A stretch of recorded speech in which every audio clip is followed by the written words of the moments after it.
Welcome back to the Rodcast. We like to call it a freak flag, feel good, fake it till you make it. Football, Ric Flair, woo! 512 Friday edition of the Rodcast. Yes, thank God we actually can throw football in there. Thank God we actually can call it Friday. I hope everybody's having a great Friday. We got a great show planned for you. Of course, we'll talk plenty of football. Hall of Fame game last night. You didn't have any starters play, but hey, we'll talk about some of the guys who were showcased in the Hall of Fame game. One lifetime Longhorn had a hell of a night. We'll get into that. We'll also talk about the Cowboys. Cowboys signed two players, actually, two edge players, edge defenders, to try to compensate for the loss they had of Sam Williams, who's going to be out for the season. We'll get into that coming up. We'll also talk about CeeDee Lamb's contract status with the Cowboys. Ian Rappaport has the latest, and we'll give you that audio. Also, we'll dive into some injuries to the quarterback position, to some starters around the league. We'll talk about what that means, and the NFL's been dealing with a lot of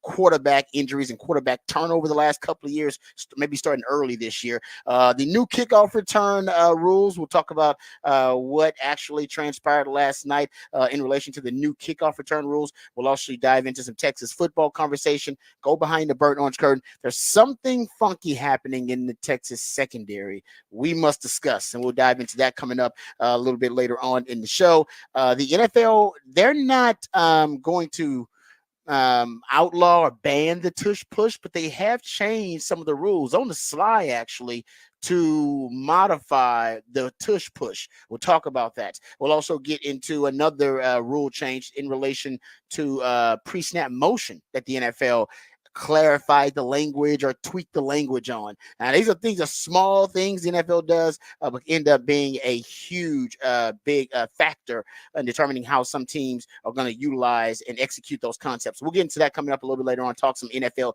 news, notes, and nuggets. Also, a judge overturned that Sunday ticket antitrust lawsuit that the jury had awarded to the plaintiffs. Well, now it looks like now a judge overturned that, and now the NFL may not have to pay a dime in that antitrust settlement. We'll get into that, too, coming up a little bit later on. We address NFL news, notes, and nuggets. But in the meantime, let's introduce you to the rest of the crew. He is one of the hardest working members of the ARN family. He's got a hustle spirit, period. Not sure what he's paid, but I'm pretty damn sure this man is underpaid. Ain't no 401k for this hustler, and he's a hustle man of many talents. It's our friend, it's our co-host, it's our neighbor. It's Patrick Davis, y'all. What's going on, brother? How you doing? I'm doing good. We have made it to Friday. Beautiful. I don't know if you're like me, Rod. I want to know if this has been your week too. Every day we finish a show and you go, okay, you kind of go about your day. And then at some point in the day, I assumed basically all this week that I would check my phone or I get a notification and it'd be like, oh, one of the Cowboys got signed. They got one of the deal. Like all week, I just assumed that it would have gotten done. One of them would have gotten done this week. And I kept looking, and then you look, and they'd be like, here's a bunch of other NFL news. You go, really? Nothing? We don't even really get a Cowboys being like, oh, no, it's almost there. It'll be, in a couple more days, but it's almost there.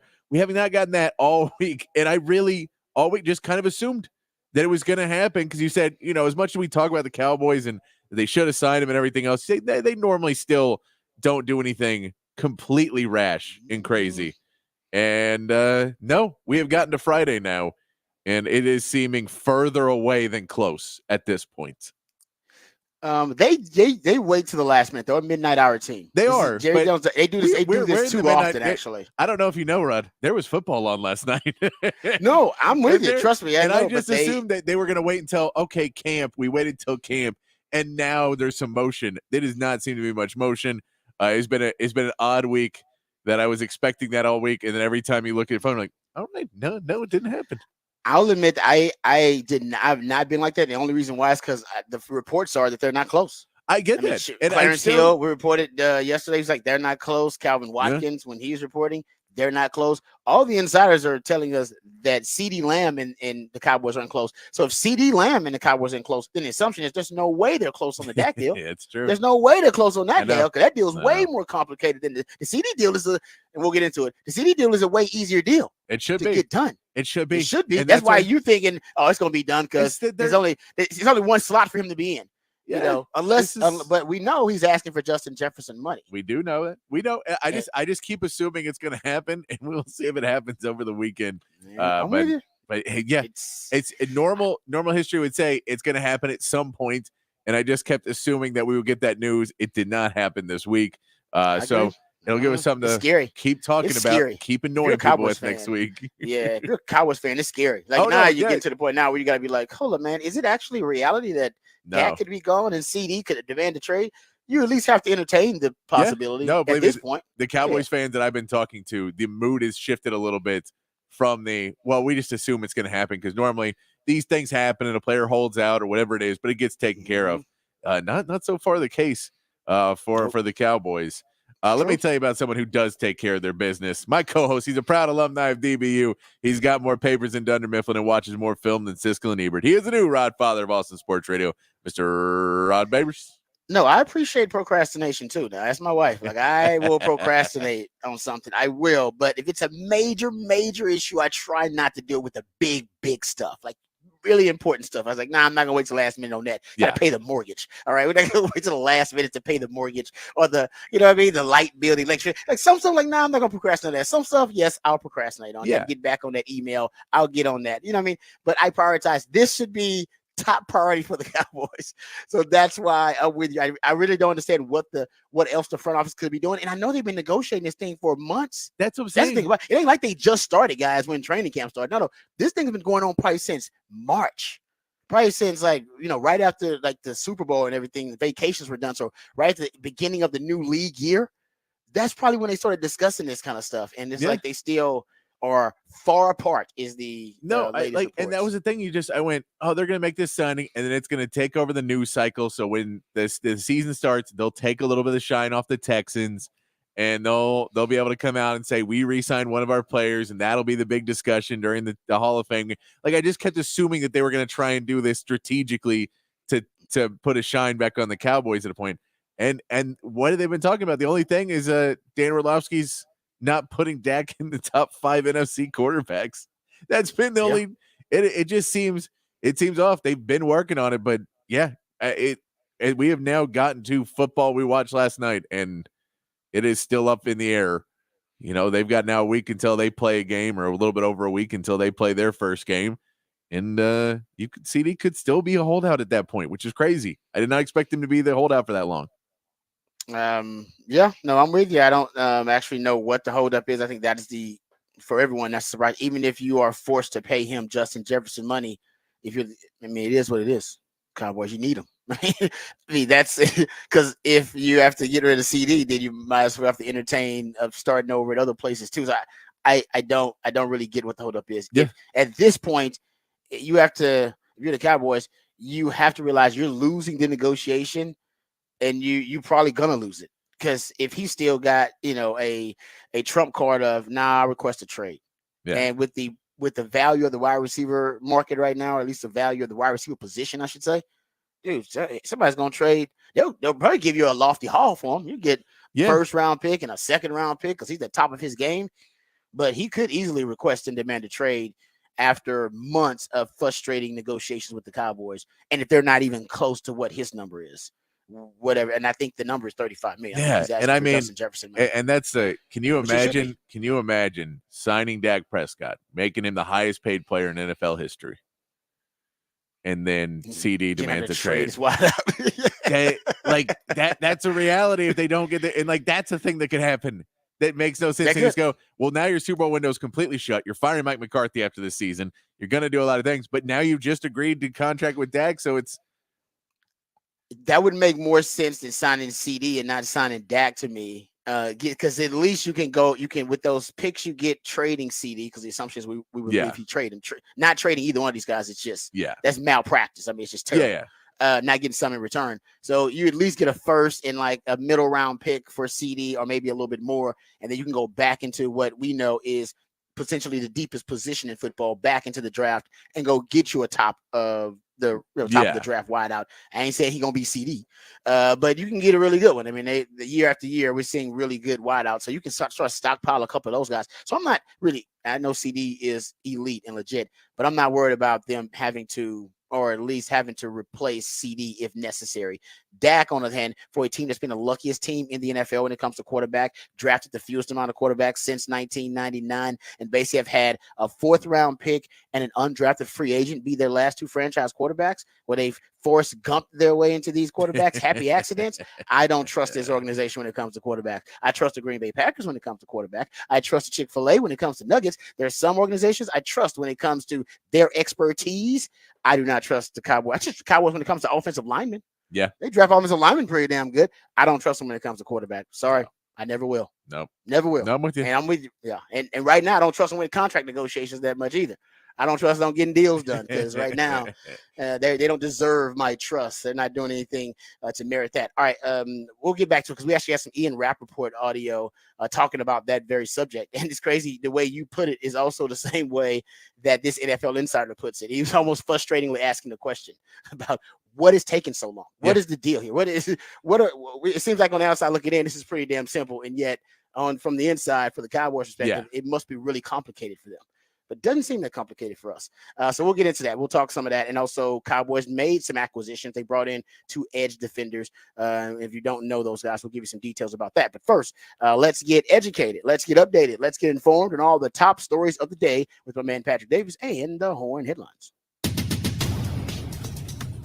All right, your Horn Headlines brought to you by Top Gun Rentals and Lawn Equipment. In the MLB, the Astros begin their series with the Rays today with their new pitcher, left-hander Yusei Kikuchi, taking the mound. Kikuchi was acquired by the Astros last week via a trade with the Blue Jays and is 4-9 on the season with a 4.75 ERA, but is top 20 in qualified players in strikeouts and walks allowed. The Rangers will look to bounce back from 2 blowout losses, starting their series with the Red Sox with a bullpen game tonight. Jose Arena will get the start, boasting a 3.07 ERA so far this season, and the Rangers are looking to make up some ground in the AL West as the Rangers currently sit 4.5 games back from the Astros and Mariners. And the Chicago Bears got a 21-17 win over the Texans in a weather-shortened game to kick off the NFL preseason. Davis Mills and Case Keenum both had passing touchdowns in the game for the Texans, but the standout player for the game was Colin Johnson, catching 2 touchdowns on 3 receptions for the Bears, racking up 56 yards. The game was called in the third quarter due to severe weather in the area, and the Texans play again now next Friday against the Steelers. And let's go over to the Olympics and check on that medal count. Right now, USA is still leading the total medal count with 38 is the lead for the medal count. They are now in second place in gold medals with 9, only behind China with 12, but they are leading the way in silvers with 16 and 13 with bronze. So USA making up some ground there in the medal count now, just 3 behind China for the gold medal count, and that is your Horn Headlines. USA, USA, USA. That's what I'm talking about. I told y'all guys earlier this week, I don't care about the overall medal count anymore. I don't care. We can lose that. I'm done with it. It doesn't matter. It's regular season football. And the regular season football is very important. All right, it is. Gets you in your playoff seeding, gets you in position for the postseason, gets you ready for the postseason. But ultimately, what will determine your legacy is postseason success. And what will determine the legacy of this particular Team USA, this group, will be gold medals. Win the gold medal counts. That's what matters. They jumped up yesterday from 5th to 2nd. Yes. So they made up some ground. See if they make up some more ground today and this weekend, and hopefully by Monday we'll come back in and we'll be in the lead and then comfortably coast. Exactly. Now you know what? Now because I think you're right. We got some of our more dominant sports still to come. Yes. That's what it is. Like, so I get that. And my thing was like, I felt like we had become the Dallas Cowboys as a country, where we were celebrating things that didn't matter as much. We were happy about, the overall medal count win. That's like Cowboys fans bragging about them 12 wins. Oh, we had 3 straight seasons with 12 wins. And it's like, okay, well, how far did you go in the playoffs? What matters? Playoffs. And everybody else is talking about playoffs, and yet we're talking about regular season wins for some reason. Talking about the overall medal count. So now, Team USA is always going to win the overall medal count. Seems like that's going to be the case going forward for the next 3-4 decades. I don't even know for the foreseeable future. The gold medal count, that's not always a guarantee. Not for Team USA. No, and I mean, if you look at what China did to get the lead right now, they have 4 in diving and 4 in shooting.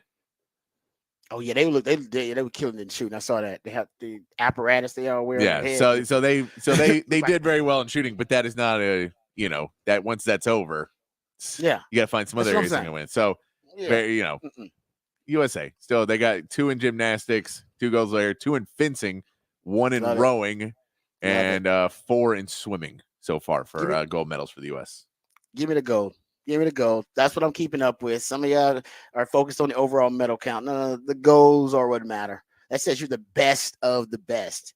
Yeah, to compete in the Olympics and be in the Olympics, that is also tremendous honor and very prestigious. It's a very rare achievement. But then to be even like amongst that group, amongst the world's best, to be elite among the world's best, that should be the goal.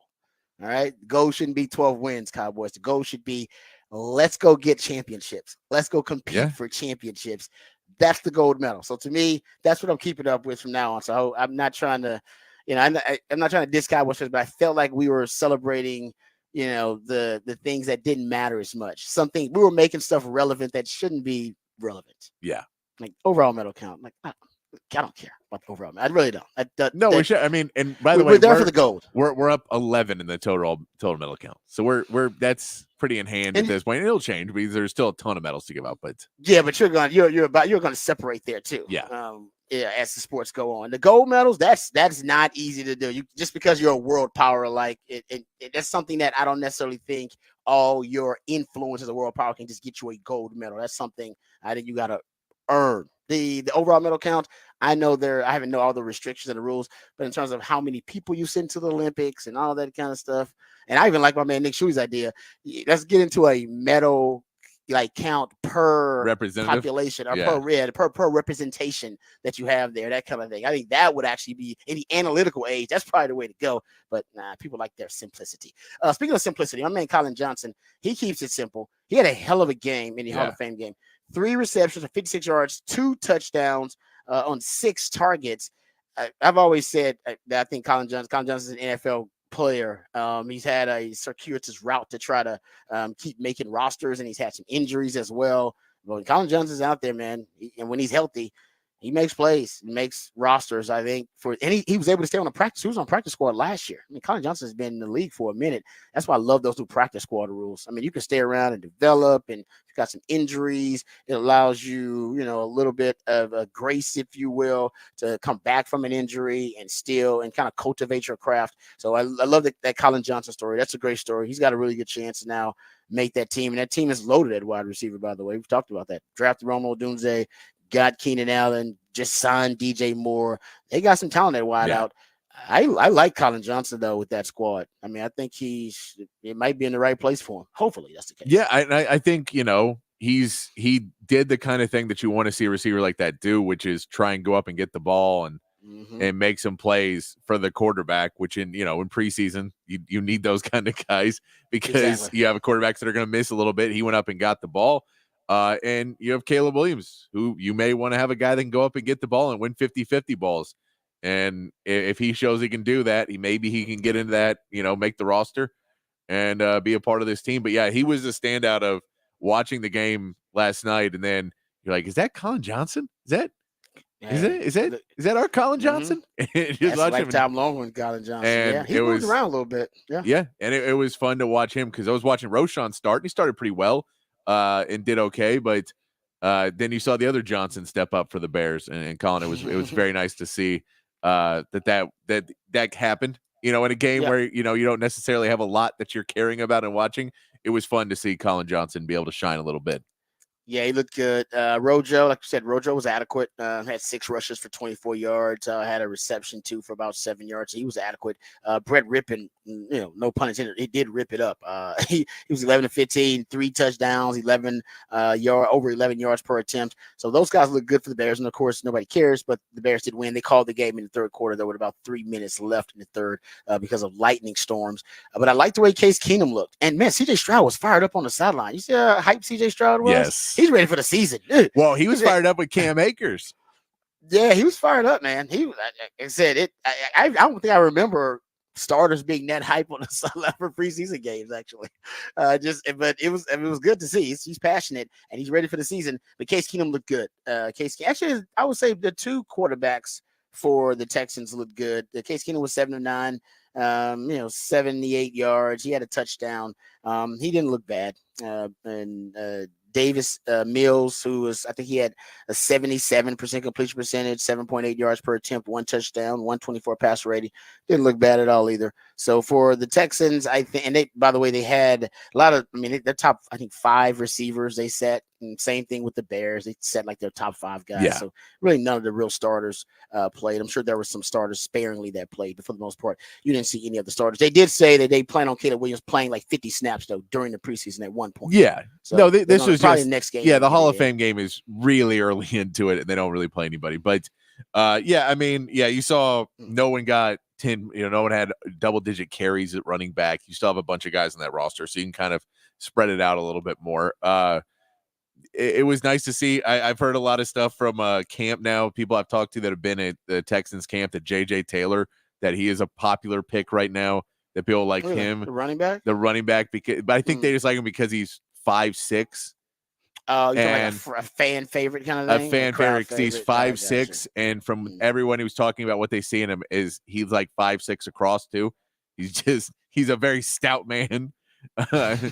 And so but he's, he came in and had a couple good plays as well. He had that 10-yard rush that looked pretty good. But, I mean, you didn't see a lot in it. Xavier Hutchinson, it was good to see him. He was one of those guys that we saw a lot in the Big 12. So to see him come out and play and see if he can get in there. We know Mechie only really came in that opening drive, I think. I don't think he really stayed in very long as well. Yeah, the Texans, and this is preseason, but still based on even last season, one of the things that also has to improve for the Texans is the run game. Their run game is, I mean, it's a bottom of the league run game. It has been for like the last 3 or 4 years, and it still is. And I think even in that game, like I said, you don't really take a lot from a preseason game. I get that. But I'm hoping to see some signs of improvement, just little signs of improvement in the run game. Here are the run game stats for the Texans. And honestly, Bobby, some of this is on Bobby Slowick too. Yeah. I think Bobby Slowick's a great young offensive mind. It was his first year as a play caller, so he's still learning. There's no question. But he's showing a ton of promise.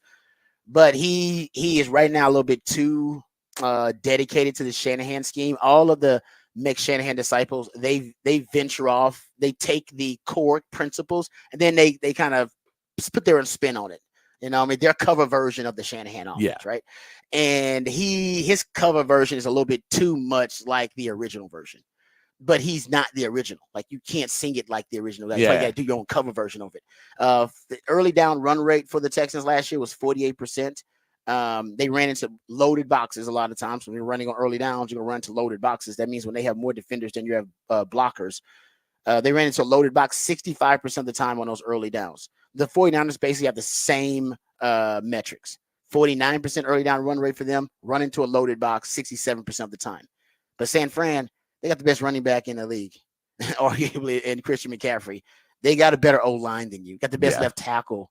So they're number one in the league when they run against a loaded box. So they're like, we don't give a damn. Load the box. We're so damn good at what we do. We'll still get yardage against a loaded box. You know what the Texans are? 28th in the NFL running against a loaded box. And so that there's a kind of a negative domino effect. That's actually, I think, making things more difficult on CJ Stroud. He runs that loaded box. And if you go look at it last year, basically the Texans were 5th. They averaged the 5th longest distance to go to gain a first down on third. So yards to gain on third down, they had the 5th longest average distance last year. And it's because they would predictably run into the loaded box on early downs. They'd get stopped because they're just a bad run game, period.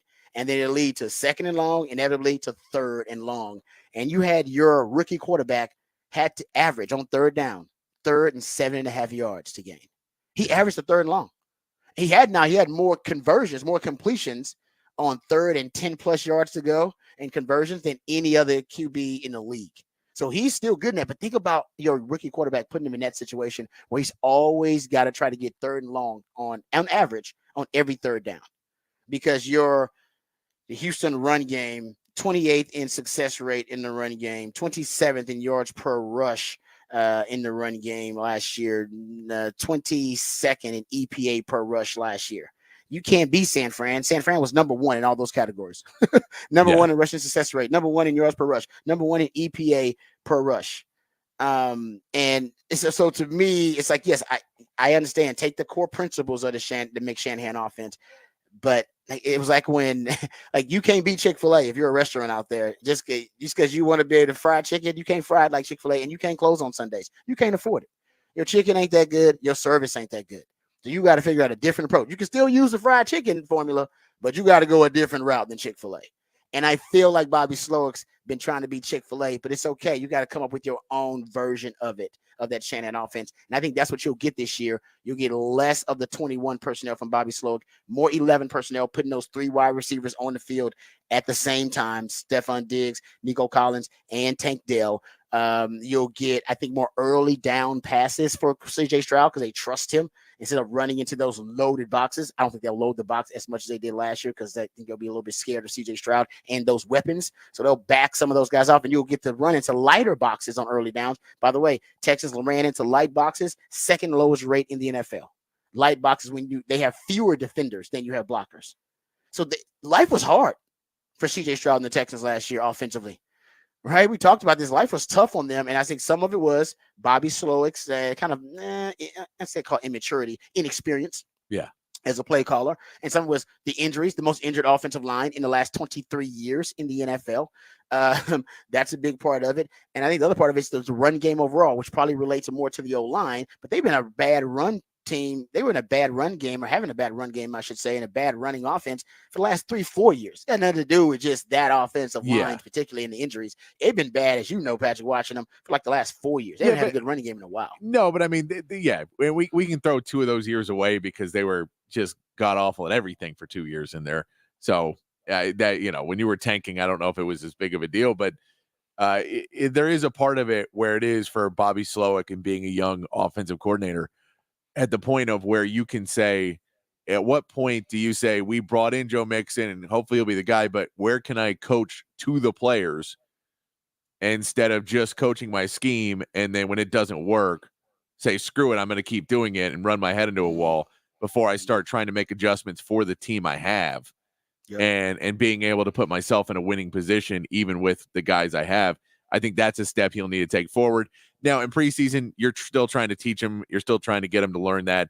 You played, 4 different backs, 5 different backs in that game last night. So, you don't necessarily, and other than, Jamar Johnson, there's probably, I don't know how much Cam Akers, we don't even know if he'll still make the team or not.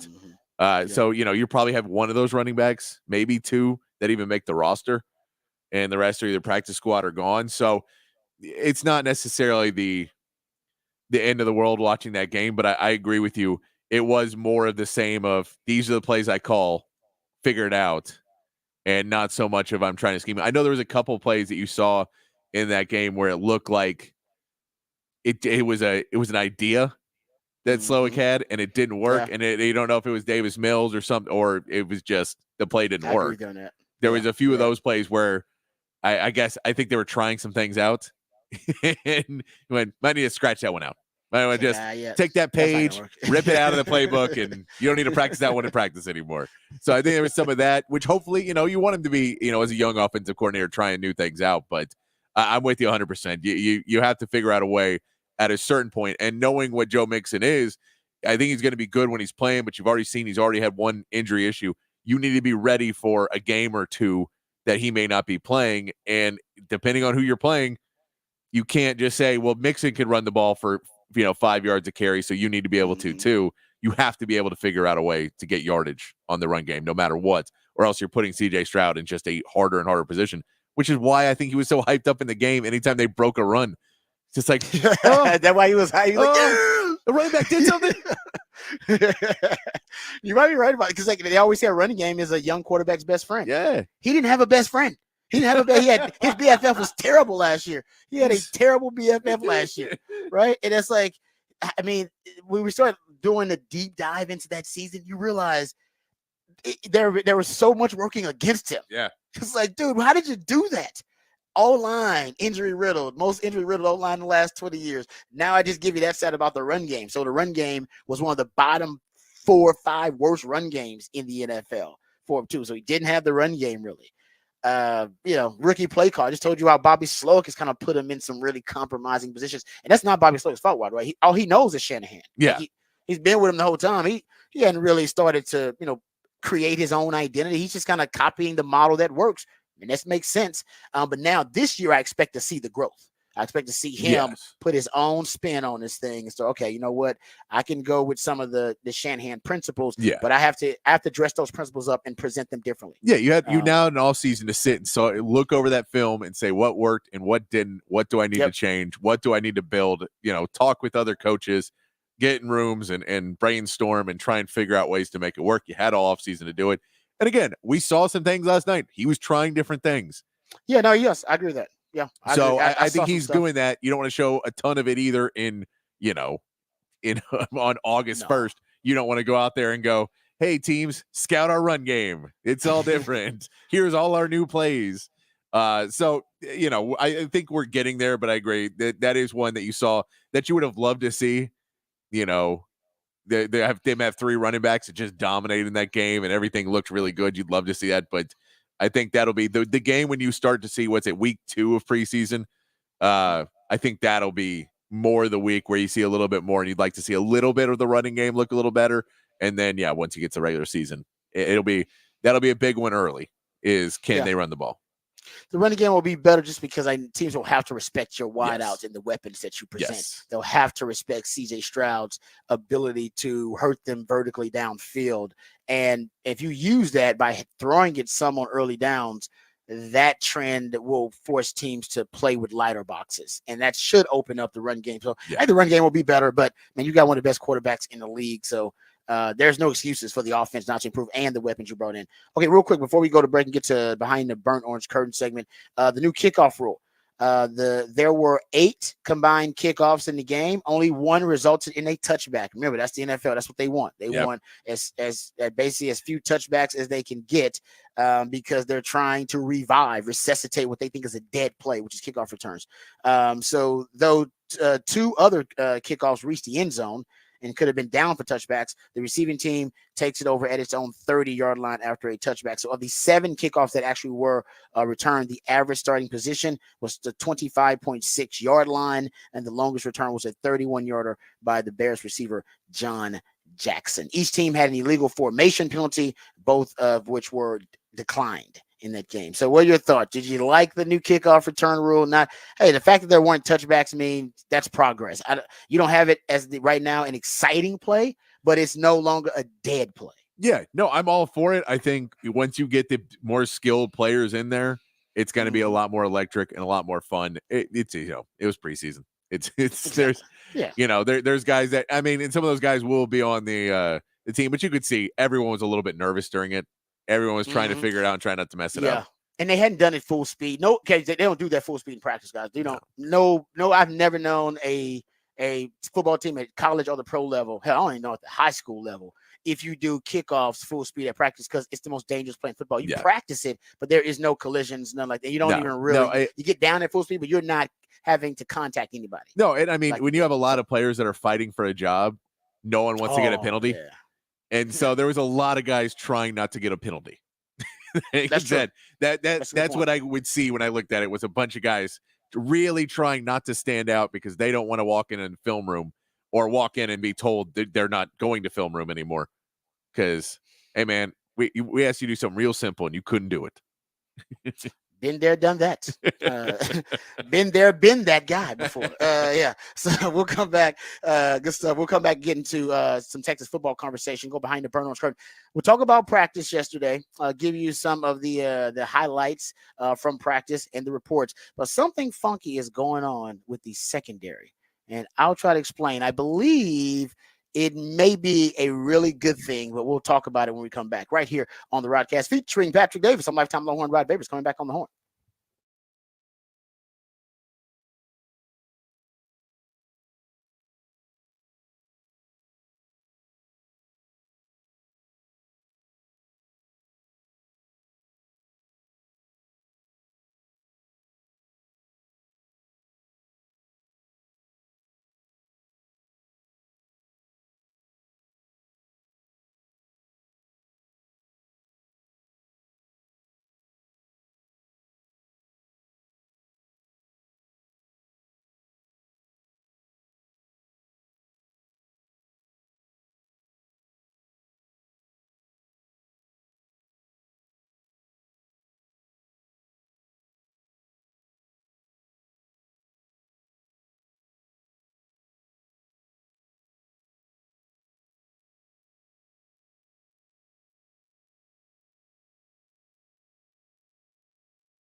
All right, welcome back to the Rodcast. Time to get some Texas football conversation. Okay, so let's start on defense because there's a report yesterday from my friends over at On Texas Football. Shout out to On Texas Football. Go check out the YouTube platform, ontexasfootball.com. You can follow them on Twitter at On Texas Football. Well, they released or at least revealed the three players who basically walked to practice without their helmets. And you're like, well, what is it? Who cares about that? Well, the reason it matters is because the three quarterbacks were the ones who didn't have their helmet. And likely the reason they didn't have their helmets because it's in like a special section with special equipment because it has the headset communication inside of it. So they don't allow you just to have it because you're football players are idiots and do stupid stuff with their helmets, and then it ends up breaking some really expensive equipment. So they keep your helmet for you if you have the special headset communication. So the three offensive players who entered practice without helmets were Quinn Ewers, Arch Manning, Trey Owens. Makes sense, right? Because the equipment guys probably were getting their headset communications ready. And then they started looking for the three defensive players then who didn't have their helmet, walking without helmet. Good investigative work by our friends at On Texas Football. The three players were Anthony Hill, Derek Williams, and Jalen Gilbo were the guys without their helmets. So it's like I said, we're just trying to follow the clues here. So the belief is that those guys had their helmets also with the equipment guys, getting them ready for getting them set up with the special headset communication. Now, Anthony Hill makes a lot. We talked about it. Makes a lot of sense because Jalen Ford last year, I believe Jalen Ford was the player that played the most snaps on defense. Like he didn't rotate. I mean, he was in there every down, and nobody had more snaps last year per game than Jalen Ford. So Anthony Hill being your Jalen Ford, linebacker in there, no matter what the situation. All right. Derek Williams, that and one of those safeties. I mean, people could thought it could have been Taft, but Derek Williams is more likely to be like he's a starter for you. Taft's a starter right now, but I think the belief is that maybe Makuba can end up playing just as much at safety, if not more than Taft at one point. And I like Taft Daddy a lot. By the way, shout out, got him a listen. If you got a Lambo deal, you gonna play. All right, so that's good. The good news for him and Bond. You don't get the Lambo deal to just sit on the bench. Okay, so looks like Just y'all already remember, shut the door, man. You gotta shut the door. No, don't shut the door, Tap Daddy. You a boss like that, man. Show everybody I always valet. I valet everywhere I go, even my Lambo at Texas. That valet, baby. I like that swagger. He's got man Mike Hard. He just valets. Yes, and hard to say way. Everywhere he goes, he looks for the valet. It's like, dude, it's a Kroger. It's like, what are you doing? That guy looking for the valet. Some people live that lifestyle, but yeah, that's so props to those guys. But getting back to it, so it's not Taft Daddy, it's Derek Williams, and I think that just a compliment to Derek Williams that he's going to be out there more, no matter what the package is, sub packages, situation. Derek Williams probably more likely to be one of the guys that's out there a lot. Remember, they asked PK about the headset communication. 2 days ago when the coordinators were available, and he said they had not been determined yet what they were going to do and who was going to wear it. They had not determined. They were still experimenting with it, and this probably is an example of that. The one that actually just is one of these things is not like the other is Jalen Gilbo. Yeah. And we've been hearing it. Sark has been saying it too. Sark was saying it in the offseason, talking about Jalen Gilbo and saying Jalen Gilbo was playing really, really well. It looked really, really good during the spring. They were really excited about him. And we heard PK just a couple of days ago bring up Jalen Gilbo and say if Jalen Gilbo continues to impress and ascend, it's going to give them a lot of freedom of movement and flexibility, versatility with Jahdae Barron. He also, and this is other news in addition to what PK said, because he also said that Jahdae Barron could play, remember, talked about this, corner, nickel, and he brought up safety. I was the one who had been saying that they should promote him as the most versatile DB in the country because he can play all of them. Remember, I told you about the Chip Brown report from a couple years ago when Gary Patterson was on campus. And Gary Patterson thought, in the Big 12, that guy can play safety. And it may very well be. And I looked at the Shrine Bowl 1000. They came out with like their 1,000 best draft eligible prospects. We went through that. They had Jahdae Barron listed as a safety. He wants to play corner, I believe. And is fine playing nickel. The team, I think, needs him and wants him to play nickel. But maybe they don't need him to play nickel anymore because Jalen Gilbo can play your nickel.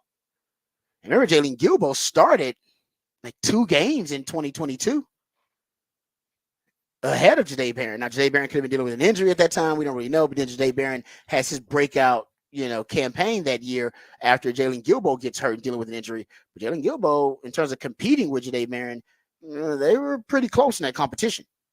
And Jadae Barron separated because he stayed healthy and then had a great season. So what's going on? I think I think basically they want to prepare for a way to put the best 11 guys on the field, number one. Who are our best 11? How can we do it? Who are our best 11? And remember, we also got the report yesterday from On Texas Football, or 2 days ago, and I went to that practice, that media window practice on Wednesday, and Jalen Gilbo went out with the first team. It was Jalen Gilbo, Gavin Holmes, Malik Muhammad were out there with the first. I think, and that's Taft Daddy actually, and Derek Williams. So Makuba or Jadae Barron didn't go out with the first team. Thought that was a little surprising, but so this is my theory. First of all, Jadae Barron's gonna start. I mean, Jadae Barron is you took him to SEC media days as one of your top three guys. I mean, I do believe he's gonna start. So I don't necessarily think it's, oh man, Jadae Barron is losing his spot.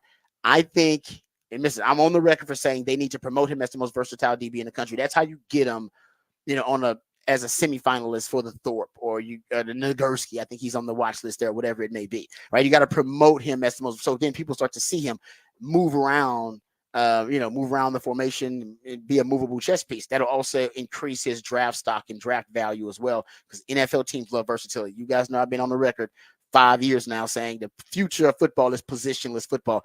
The secondary is going more positionless. That's why they're cross-training a lot of guys. Now they got two guys, Jadae Barron and Makubu, who can play safety, nickel, and corner. So my theory is that they're leaning into that. Now that they feel like they got somebody that can stabilize nickel for him and Jalen Gilbo, they figure, why not lean into it? Let's move him around. Now, I haven't seen that yet, but they're saying it. I haven't seen it, but they're saying it. PK said it. He already said, no, you can play safety too. Why would they be saying that? Unless, and by the way, Jadae Barron, he going back to SC Media Days, he said it. He said, "Oh no, they got me playing everywhere. I be playing all over the place." So I think they're leaning into the versatility. I've been talking about, and what's been Sark's buzzword all offseason for the secondary, even talking about the recruiting class, versatility. This guy's versatile, position flex. This guy can play multiple positions. So I think they're leaning toward the multiplicity. So my thing is, I believe it's Jalen Gilbo being empowered so that they could promote Jadae Barron to being one of their movable chess pieces. Yeah. Hey, this week we need him to play corner. This week we need him to actually play safety a little bit. This week, I think he'd be better at the nickel position. And now you have somebody that gives you someone that can stabilize nickel that you trust in Jalen Gilbo. And they like Jalen Gilbo. So I'm not saying, I think this is just this is actually an advantage. And I think it ends up being for Texas a situation where they have developed Jalen Gilbo to the point where they believe he's a starter, or at least now they're treating him as such. And if that is the case, then maybe now you're just trying to find your best 11. Like, hey, who are my best 11 players? Period. Is that 5 DBs? Is that two linebackers on the field? Like, is that part of my hell? Is it 6 DBs if I'm looking at my best 11 out there? Like, how do I find my best 11? And by the way, your best 11 is going to look very different, week 1 to week 2, because you're going to need 40 personnel week 2. You can use Michigan. Michigan's going to run 22 personnel, 2 backs, 2 tight ends. They're going to run, even Sark said, they're going to put out 7, 8 offensive linemen against you. They have multiple tight ends. They're going to bring back an old school fullback on you. You're not going to be able to run sub packages against Michigan. Not that much. You're going to have 40 personnel, 3, 4 linebackers on the field. And then don't you, what Jadae Barron? He's at nickel. What are you going to do then? Move him out to corner. And that corner, he helped save your season last year because he helped win you the U of H game when he was hurt playing the cornerback position. So I think that's what it is. I'm going to go with, and people are like, why is Makuba not starting it? I think, number one, they want those guys to earn it. And it's also possible that they're working on 2 things that I brought up. Number one, promoting versatility. Multiplicity offers you solutions to different problems in the secondary, scheme-wise, and in terms of strategy and being in terms of a tactical disadvantage or advantage. And then I think, remember I've talked about the rotation. They love to rotate the secondary, and they love wholesale rotations. My suggestion has been go with different lineups, mixing and matching skill sets that play well together, rather than, all right, let's take out our entire frontline starting group and put in all the guys who couldn't win that starting job, but we believe are still pretty good. Yeah. And it's like, well, then you just told the opposing team, all right, you know what? You have a better chance to succeed against the second group than the first group. And I think that gets you in trouble. You got him in trouble last year a couple of times on the D line and in the secondary. So now maybe they're practicing, experimenting with lineup changes and mixing and matching different guys with different groups Yeah. rather than wholesale rotation change. It's the only thing I can think of. That's Well, my best. I'll Guess, throw Chris. in there too of just something to note that that's 2 sophomores and a junior that you assume is going to come back for a senior season. So everyone on there would be able to be headset communication for 2 seasons. That's good. That is good. So if you're trying it out this season and saying, while we work through it, and then going into next season, instead of having a senior and then having to teach this over again next year, we would have the same players be able to do this for at least 2 seasons.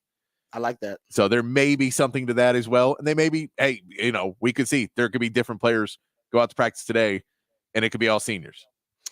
And it could be something different. Yeah. But Yeah, with the limited information we have, but that is 2 I like sophomores that. and a That's a good junior point. that is, we assume Jalen Gilbo probably won't go pro after the season. I mean, if he has a really great season, he could, but we assume he would come back for his senior season right now.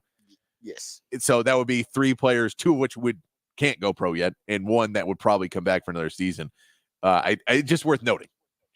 I agree. I think that's a great point. I think that might be one of the biggest factors, if not the biggest factor. The fact that now we don't have to teach this to someone else next season, and we can start working on the future plan for this with a young freshman or something like that who we think's gonna ascend at one point. All right, good stuff there. We come back. We'll get into the topic for the Big Fat Poll today, and we'll get into your musically themed day of the week right here on the Rodcast featuring Patrick Davis on Lifetime Mohorn. Rod Davis coming back on the horn.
Back on the Rodcast on a 512 Friday where we play local music and go out and check around town this weekend. This is my man, MC Overlord. We're doing the tribute to his life. We do it every year around his birthday. So we'll be doing that on Sunday evening at Boys. Be playing some music from people that'll be a part of that show on Sunday, but it's going to be a lot of fun. Nice. Be a Sunday night, so a little bit of late show, but fun time, and a lot of the jams are always crazy at these because just a ton of musicians, and his impact on the scene has a lot of people that will come out and join us on Sunday night. Always a fun time there at OV Fest. Let's get to the big fat poll today. 512-447-3776 is the text line number. We'll get this posted up on the Horn at the Horn ATX on X as well. Patrick's big fat poll of the day on the Horn.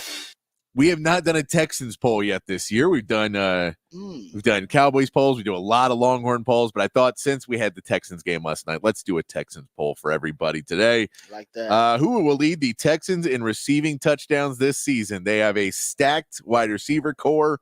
They have a lot of players who could be in there.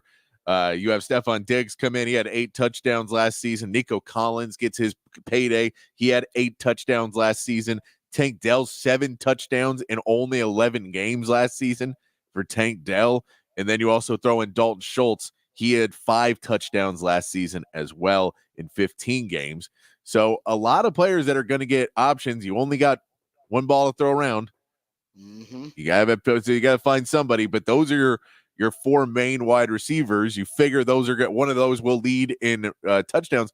But I was thinking about that roster last night. I was like, I don't know, because I saw the Tank Dell stats that the 7 touchdowns in 11 games. And you go, well, that would be your front runner, but also, I mean, there's Diggs and Collins on this team, so you wouldn't say Tank Dell would be the front runner in your head.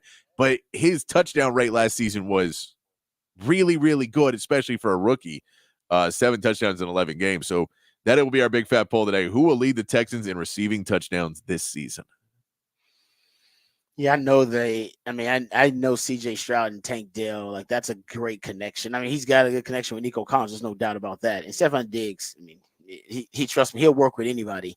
But what I've been hearing in camp is that, man, Tank Dell and CJ, like, CJ looks for him. Oh, yeah. He looks for Tank Dell. He likes Tank Dell. So that would explain that. And remember, he's the one that suggested to the front office they draft Tank Dell. So I don't know. That's a sleeper. But you're right. And then they got Dalton Schultz thrown in there. He's gonna steal some TDs. Yeah, he's gonna steal a couple from you. And yeah, that's tough, man. Because I know, and then I know Stephon Diggs. And I almost wonder though, if they're gonna offensively scheme open a number 1. I mean, it'll probably be Nico. Just kind of because Stephon Diggs, I don't even know if he's gonna be there for more than 1 year. Yeah. Because then they changed his deal where he's kind of on a trial basis now. Yeah, because he signed a really bad deal for what their wide receiver market is now. They basically got him out of the deal. They got him out of the deal. They got him out of like the 2 or 3 years of unguaranteed money that he had left. Yeah. They said. And they'll let him hit free agency again. So he likes to take. So I'm not saying they won't re-sign him, but he's going to want top of the market receiver money, by the way. And you just signed Nico Collins to a really team-friendly deal. I broke that down the other day. Yeah, and you're going to want to pay Tank Dell coming up, and you're going to pay and then you have to pay CJ Stroud coming up. So yeah, so I don't know. I think if they want a number 1 to emerge, they want it to be Nico. But like I said, that's a good question because they got so many weapons. They got so many. It's a good problem to have.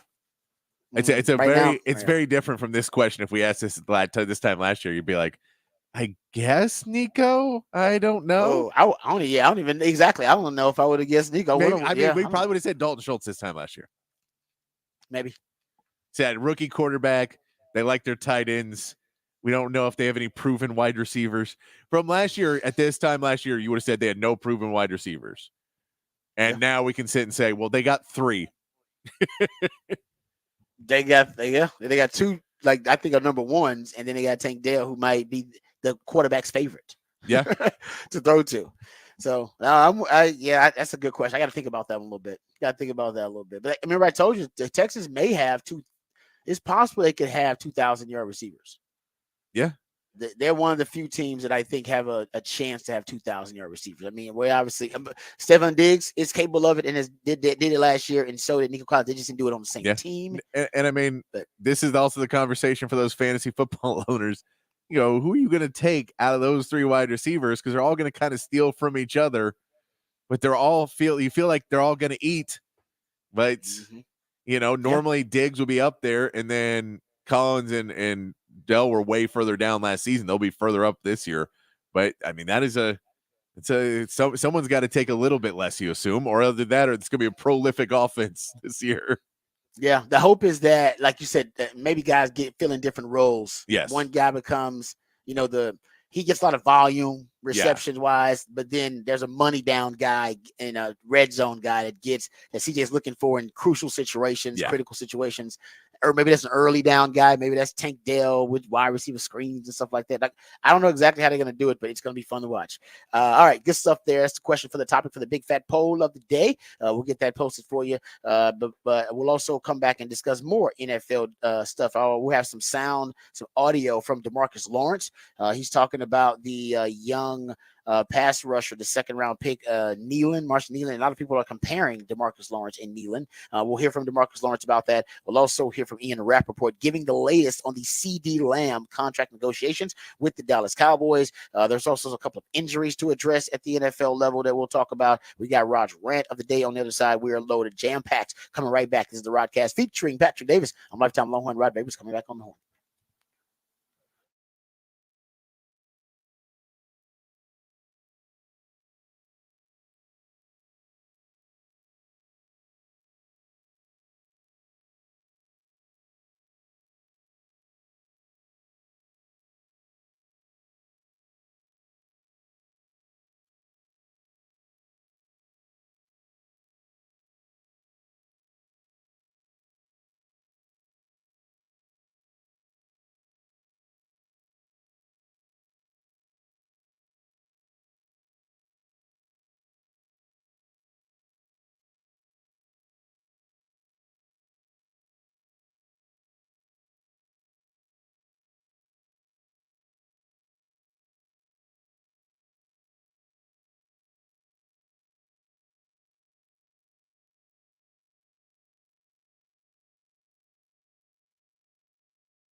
Welcome back to the Rodcast. Oh, it is a freak flag, feel good, fake it till you make it. Ric Flair, woo! Football 512 Friday edition of the Rodcast featuring Patrick Davies. And he is, of course, the Idealionaire, my co host, comes up with all the musically themed days of the week. 512 Friday is one of my favorites when he plays jams from local bands and artists, very talented human beings that you have a chance to catch live right here in the ATX. I like this jam. Who are we jamming right now, Patrick? This is the ADH Project. They're the guys who are going to be hosting the jam, playing some music for you, and hosting the jam this Sunday at OV Fest at Seaboys. It's nice. What's the name of this jam? This is Possible. It's good. It's a good song. You know, it's Kevin Garnett's favorite song. Really? No, it's the lyrics are anything's possible. I was like, really? no, it is anything's possible. Famous Kevin Garnett line after winning the finals. Oh, that's good. Good stuff. I was like, oh, what? No, those guys they really did. I said, those guys are really well known then. Kevin Garnett likes no. Them. Well, so oddly, Chris Bosch is an Austin resident and involved with some of the Austin musicians, but no. That's true. Good point. But no, it's ADHs. They're super, super talented guys and super fun, and it's always a party when they play. So really good stuff that they do, and they're gonna be out there hosting the Jam Force, playing some of their music, and then having a lot of guest stuff, and who knows what'll happen. Nice. No, that's pretty cool. That sounds like a great time out there. So Patrick will give me some more details about that event coming up this weekend. And he also is the Idealionaire that comes up with the creative questions. Always great conversation starters for the topic for the big fat poll of the day. And this time we're giving some love for the first time to the Texans on the topic for the big fat poll of the day.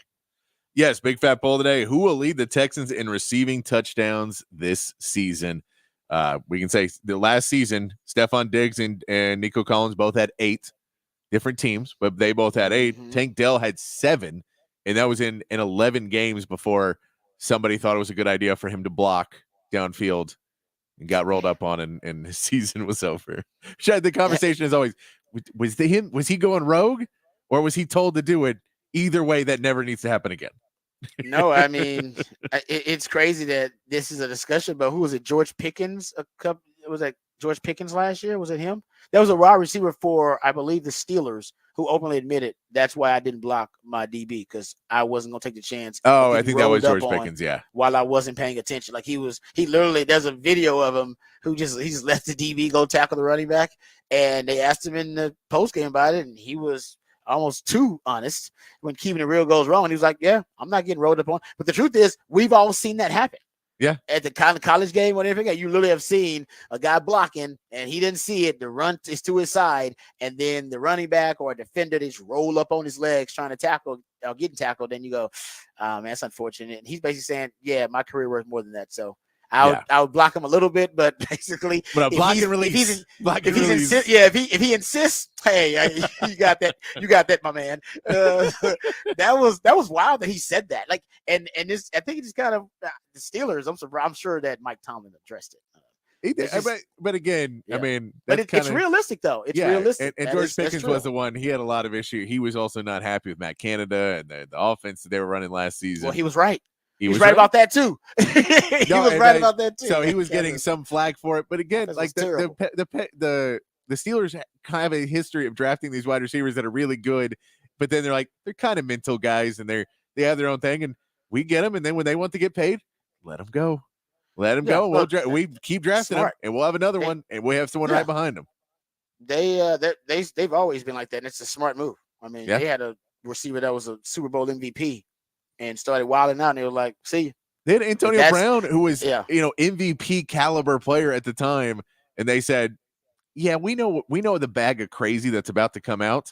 So they've been doing that forever. I forgot the name of they had a really like a speedy wide out at one point. And he was like really fast. And their formula, I trust them with wide receivers. Yeah. Because I know exactly how they approach the method to acquiring the position. They draft them in anywhere from the 2nd to like the 4th round, so the middle round of the draft. They draft them sometimes late because Antonio Brown was actually late. I think he was like 6th round or something like that. Yeah. Sometimes, so they'll just draft them 2nd round and later, I should say. But as Patrick mentioned, they're not necessarily interested in re-signing. They're one of those teams that'll decide, no, We'll reset the quarterback room. I mean, sorry, the wide receiver room. We'll reset it. Yeah. We'll reset the wide receiver room. We're not going to be paying guys top dollar, even though everybody covets our receivers. I think Mike Wallace. What was his name? Remember Mike Wallace? Yeah, That was a guy, yeah. Right? Yeah, that was another one of them. Remember, he was like highly Yeah. coveted at one time. They were like, nah, you can go. You go. That's the way the Steelers operate when it comes to wide receivers. We don't chase some, we replace some. Yes. That's how they. Honestly, I think I would probably be like that about wide receiver too if I was in the league, if I was a GM. Like, man. I'm not paying wide receiver that kind of money. Now with all these really good wide receivers out there, I'm not doing it. Yeah. Nope. I mean, Stephon Diggs on a 1-year deal right now. 1-year deal with the Texans. That's how deep wide receiver is in the league right now. And they got another guy, Nico Collins, who's a top 10 receiver, who they got on what? I think he's like the 10th highest paid receiver in the league right now. And they got Tank Dell. Yeah. Guys, it's deep. It's really a deep position. Yeah. I'm not sorry. I'm going with the BIG lyric on that one. I don't chase some, I replace some. No, and I mean, and then you got Noah Brown and Mechie, who were both, solid number 3s. Suitable, and they're playing number 4. Guys. Yeah. number 4 and number 5 for you. Yeah, it's so deep. I mean, the damn Bears are deep at wide. Everybody's deep at wide receiver. Yeah, we saw Colin Johnson showing out last night. Colin Johnson balling out. He's like, where is he? He's about a 6th wide receiver, maybe 7. Colin Johnson's trying to make a squad. Trying to make a squad out there balling. They're like, man, the wide receiver is so deep. It really is, man. And it's so I would probably be what the Kansas City Chiefs are. I'd probably be where who else is that? Green Bay's like that. Yeah. The Steelers are like that. They're one of those organizations. I would probably be one of those 3 organizations. And by the way, that's the minority in the league. Most of the leagues is saying, "Now we'll pay them. Yeah. We'll pay them. We'll pay you. We'll pay both the hell. Some of them paying 2 wide receivers that kind of money, like the Dolphins." You also got to remember too, you're thinking of it solely football sense and not business sense of keeping players that are fan favorites and all that, which some teams do just to. Look, they sell a lot of jerseys. People really want them, so we're going to keep them on the team. That's another reason people keep it. As much as, as we want to be football people and say we want to keep, the best players on the team, sometimes they want to keep guys because they're faces of the franchise and things like that. So there's reasons. It is a business at the end of the day. I mean, the Cowboys more so than anything. Yeah. They're the embodiment of that. No, it's a business. No, you're right, but it's just like I said. I know we're going off on a kind of tangent here, but man, wide receiver is so deep, and yet teams keep paying for it. But anyway, I like what you said about the Steelers, though. They just don't operate that way, and it'll be interesting to see what they do with this new crop because they got a really talented crop of wide receivers right now. Like they always do. All right, getting back to the NFL, we'll do it after our Horn headlines. We'll talk about the Cowboys. They get you an update on the CeeDee Lamb contract negotiation. Ian Rappaport's going to have that for us. We'll also dive into some Cowboys discussion about their 2 acquisitions they just made, 2 edge defenders they signed. And I was wrong. I thought the big name is what the Cowboys ended up with Carl Lawson. No, they ended up with 2 of the more, I would say, 2 of the more outside the box prospects that they brought in to look at. They brought in Muhammad Al-Qadim Muhammad and Shaka Tony, and those are the guys they signed. Carl Lawson was kind of the household name they brought in, and it didn't work out with him. He was also more of a proven commodity when it comes to his production, but they went elsewhere. And we'll talk about those guys. We'll give you some of the tidbits about them, and also hear DeMarcus Lawrence talking about Nealon, the 2nd-round pick for the Cowboys. There's been a lot of comparisons to DeMarcus Lawrence and that 2nd-round pick, because DeMarcus Lawrence, I believe, also was a 2nd-round pick too. We'll hear from DeMarcus Lawrence talking about that. And there are some other NFL injuries early on that around the league that are pretty important to the quarterback position. That's why they're really important. So we'll get to those and discuss that. We got Rod's rant. If we don't get to this segment, then we'll push it to next segment. Talk about trends that are taking over the NFL that you'll surely see this upcoming season. But first, let's get updated. Let's get educated. Let's get informed on all the top stories of the day with Patrick Davis and the Horn Headlines. All right, your Horn Headlines brought to you by Top Gun Rentals and Lawn Equipment. In the MLB, the Astros begin their series with the Rays today with their new pitcher, left-handed UC Kikuchi, taking the mound. Kikuchi was acquired by the Astros last week via trade with the Blue Jays and is 4-9 on the season with a 4.75 ERA, but is top 20 in qualified players in strikeouts and walks allowed. The Rangers will look to bounce back from 2 blowout losses, starting their series with the Red Sox with a bullpen game tonight. Jose Urena will get the start, boasting a 3.07 ERA so far this season.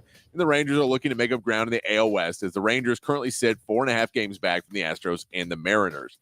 The Chicago Bears got a 21-17 win over the Texans in a weather-shortened game to kick off the NFL preseason last night. Davis Mills and Case Keenum both had passing touchdowns in the game for the Texans, but the standout player for the game was Cullen Johnson, catching 2 touchdowns on 3 receptions for the Bears, racking up 56 yards. The game was called in the third quarter due to severe weather in the area, and the Texans play again next Friday against the Steelers. And looking at the Olympics, at the medal count for the Olympics, USA still with that overall medal count has an 11 overall medal count lead with 39 total medals, but are now in second place with golds with 9, just behind China with 12. But they do have the lead in silvers and bronze with 16 silver and 14 bronze. But USA climbing up the pole in the gold medal count. And that is your Horn headlines. All right, thank you, Patrick, for the Horn headlines. USA, USA, USA. All right, like that. Getting up there in the gold medal counts. And I feel confident that they'll be. Yeah, I mean, we still haven't got the track. They'll be the leader. Yeah, they'll be the leader in gold medal count by the end of next week. Yeah. And I'm pretty confident in that. But I'm still waiting for that 9 o'clock hour on the show next Friday. And 1 week in that 9 o'clock hour when breakdancing comes on the TV. It's going to be awesome. It's going to be.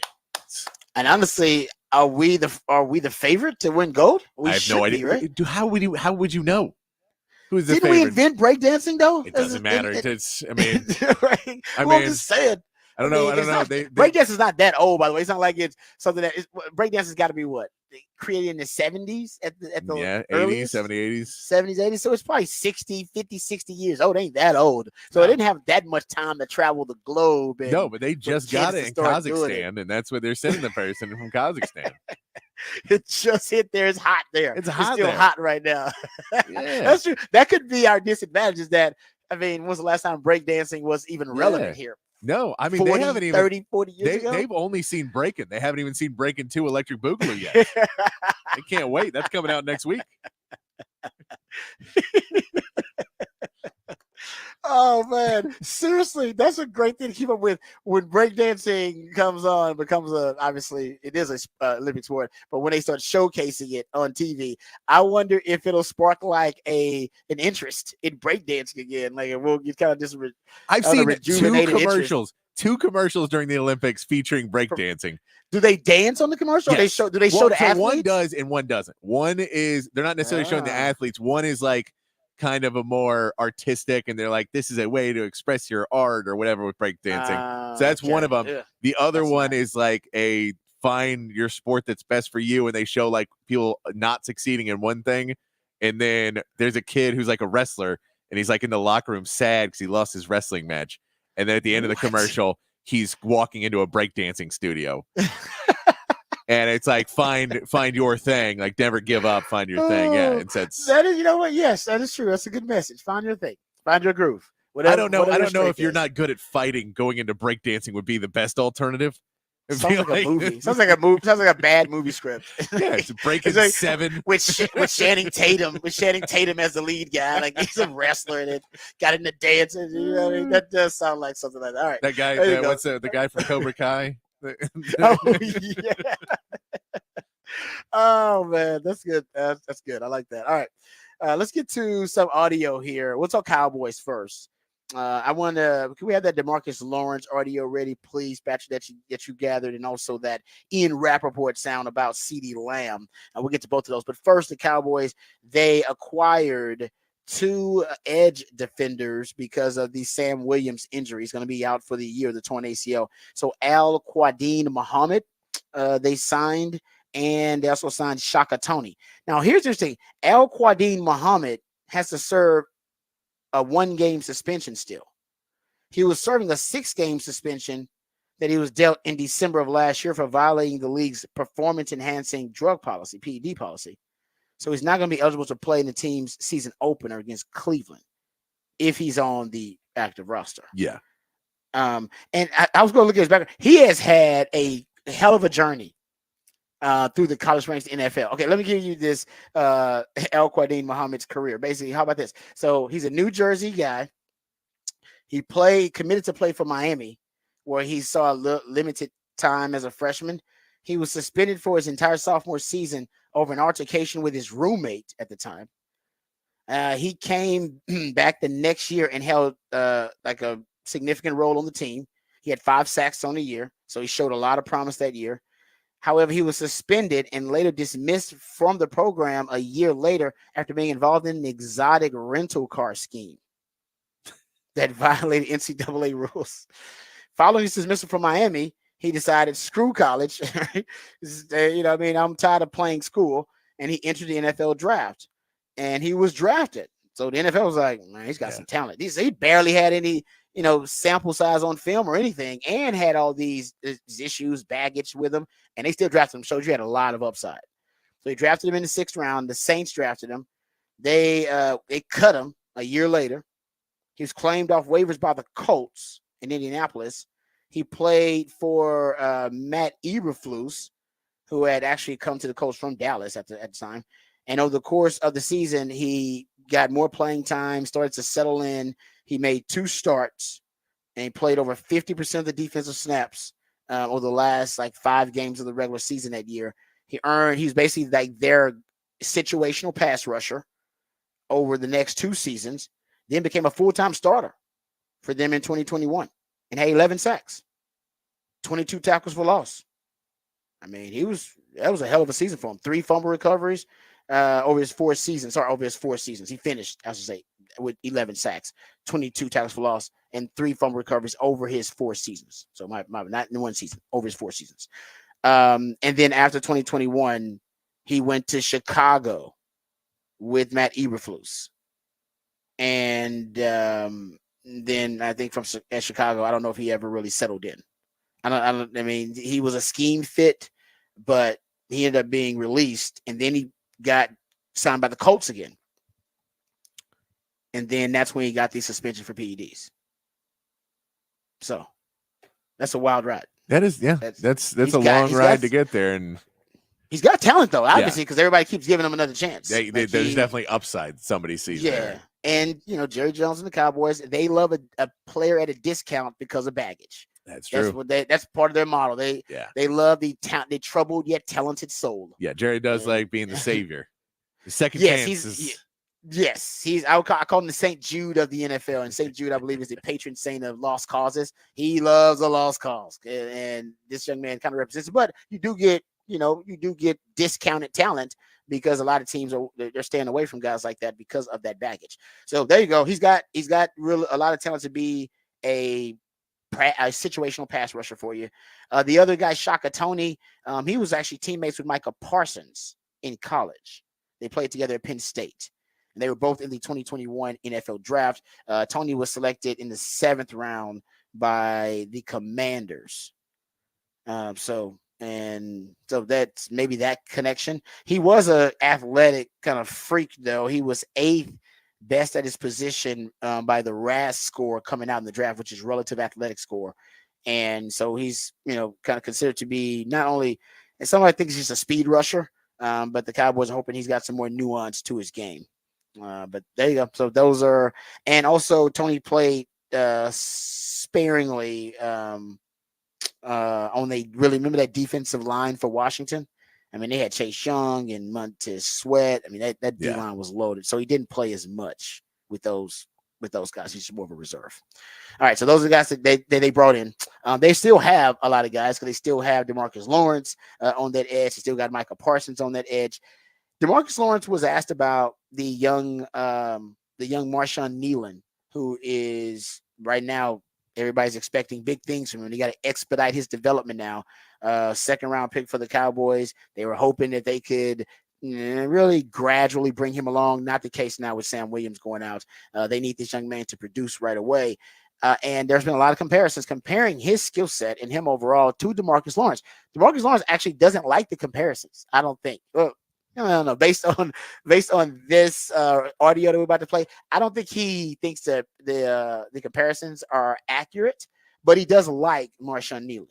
So the first question here is about Marshawn Nealon, and here is DeMarcus Lawrence giving his thoughts about the young pass rusher. Oh yeah, man. I mean, Marshawn, he has a lot of ambition. Grit with his game. His fundamentals are pretty clean, especially for a rookie.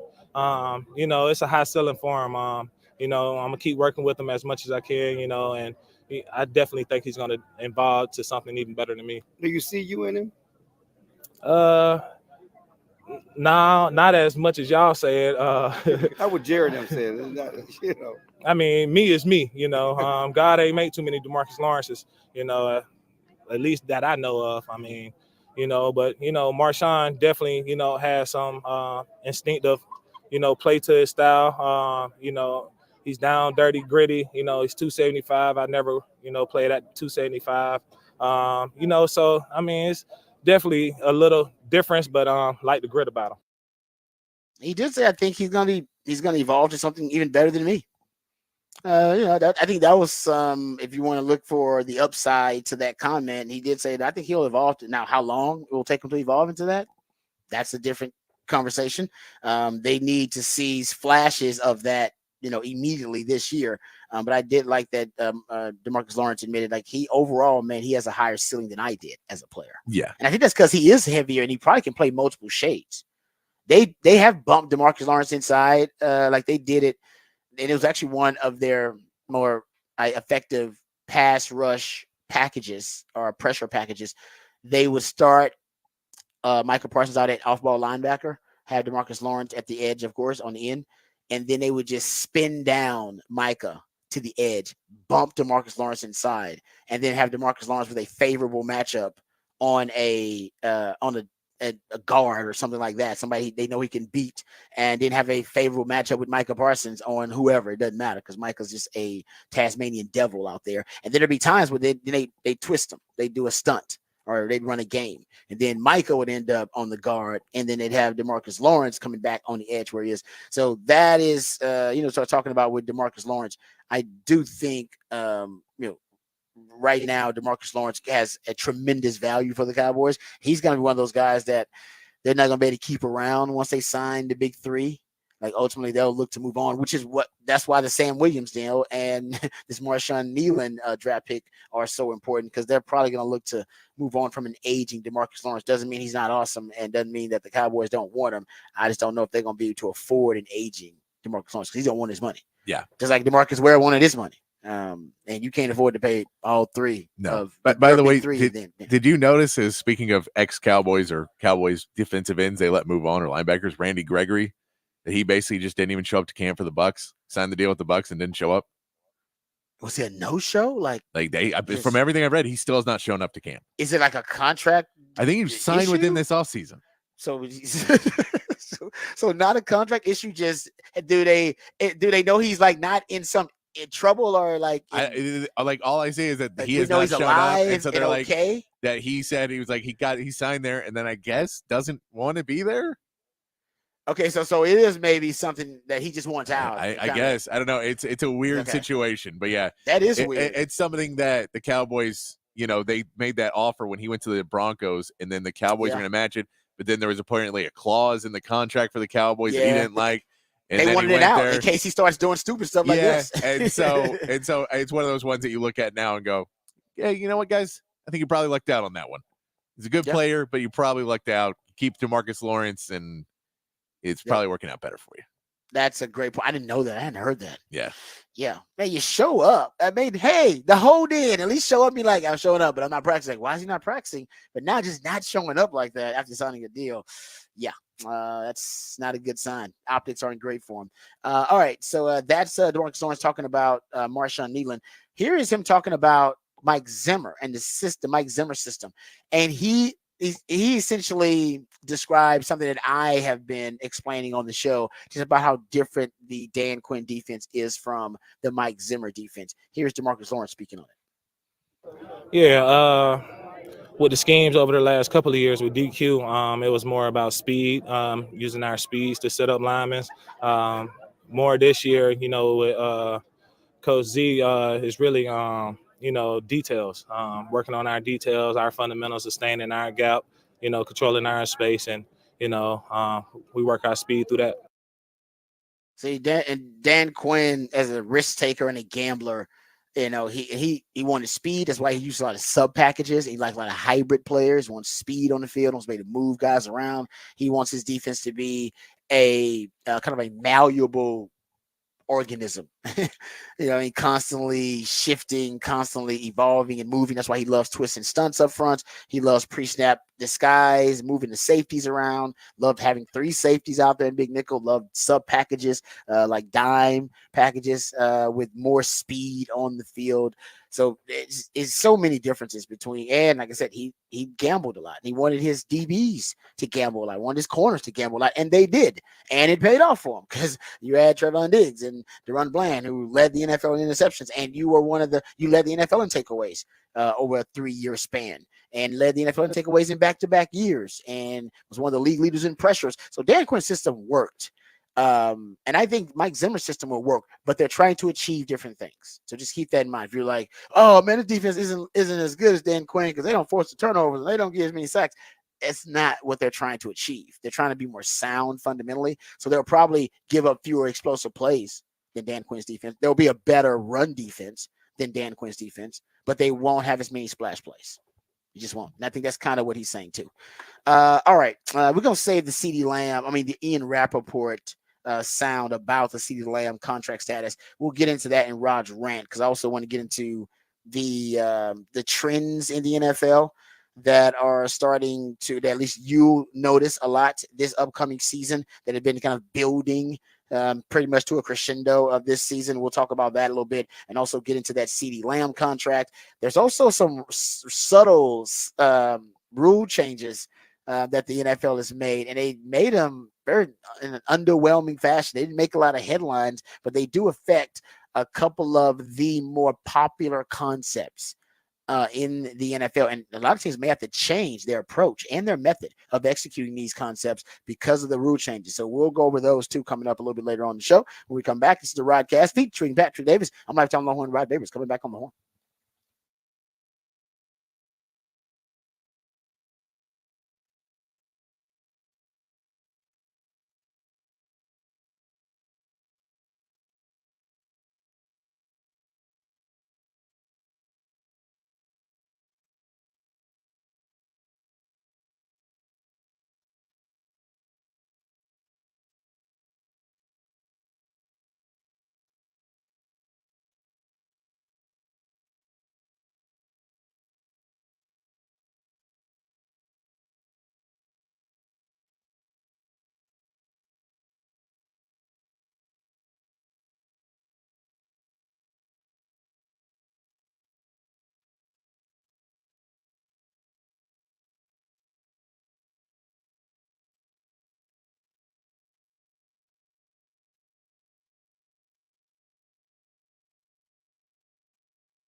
All right, welcome back to the Rodcast. Time to get into Rod's Rant of the Day. Before we get into some of these NFL trends, let's first hear from Ian Rappaport addressing, well, another NFL trend, the ballooning, ever increasing, blowing up of the wide receiver market. Right now, it has continued to increase in value overall. Still amazed, 21 wide receivers right now making at least $20 million.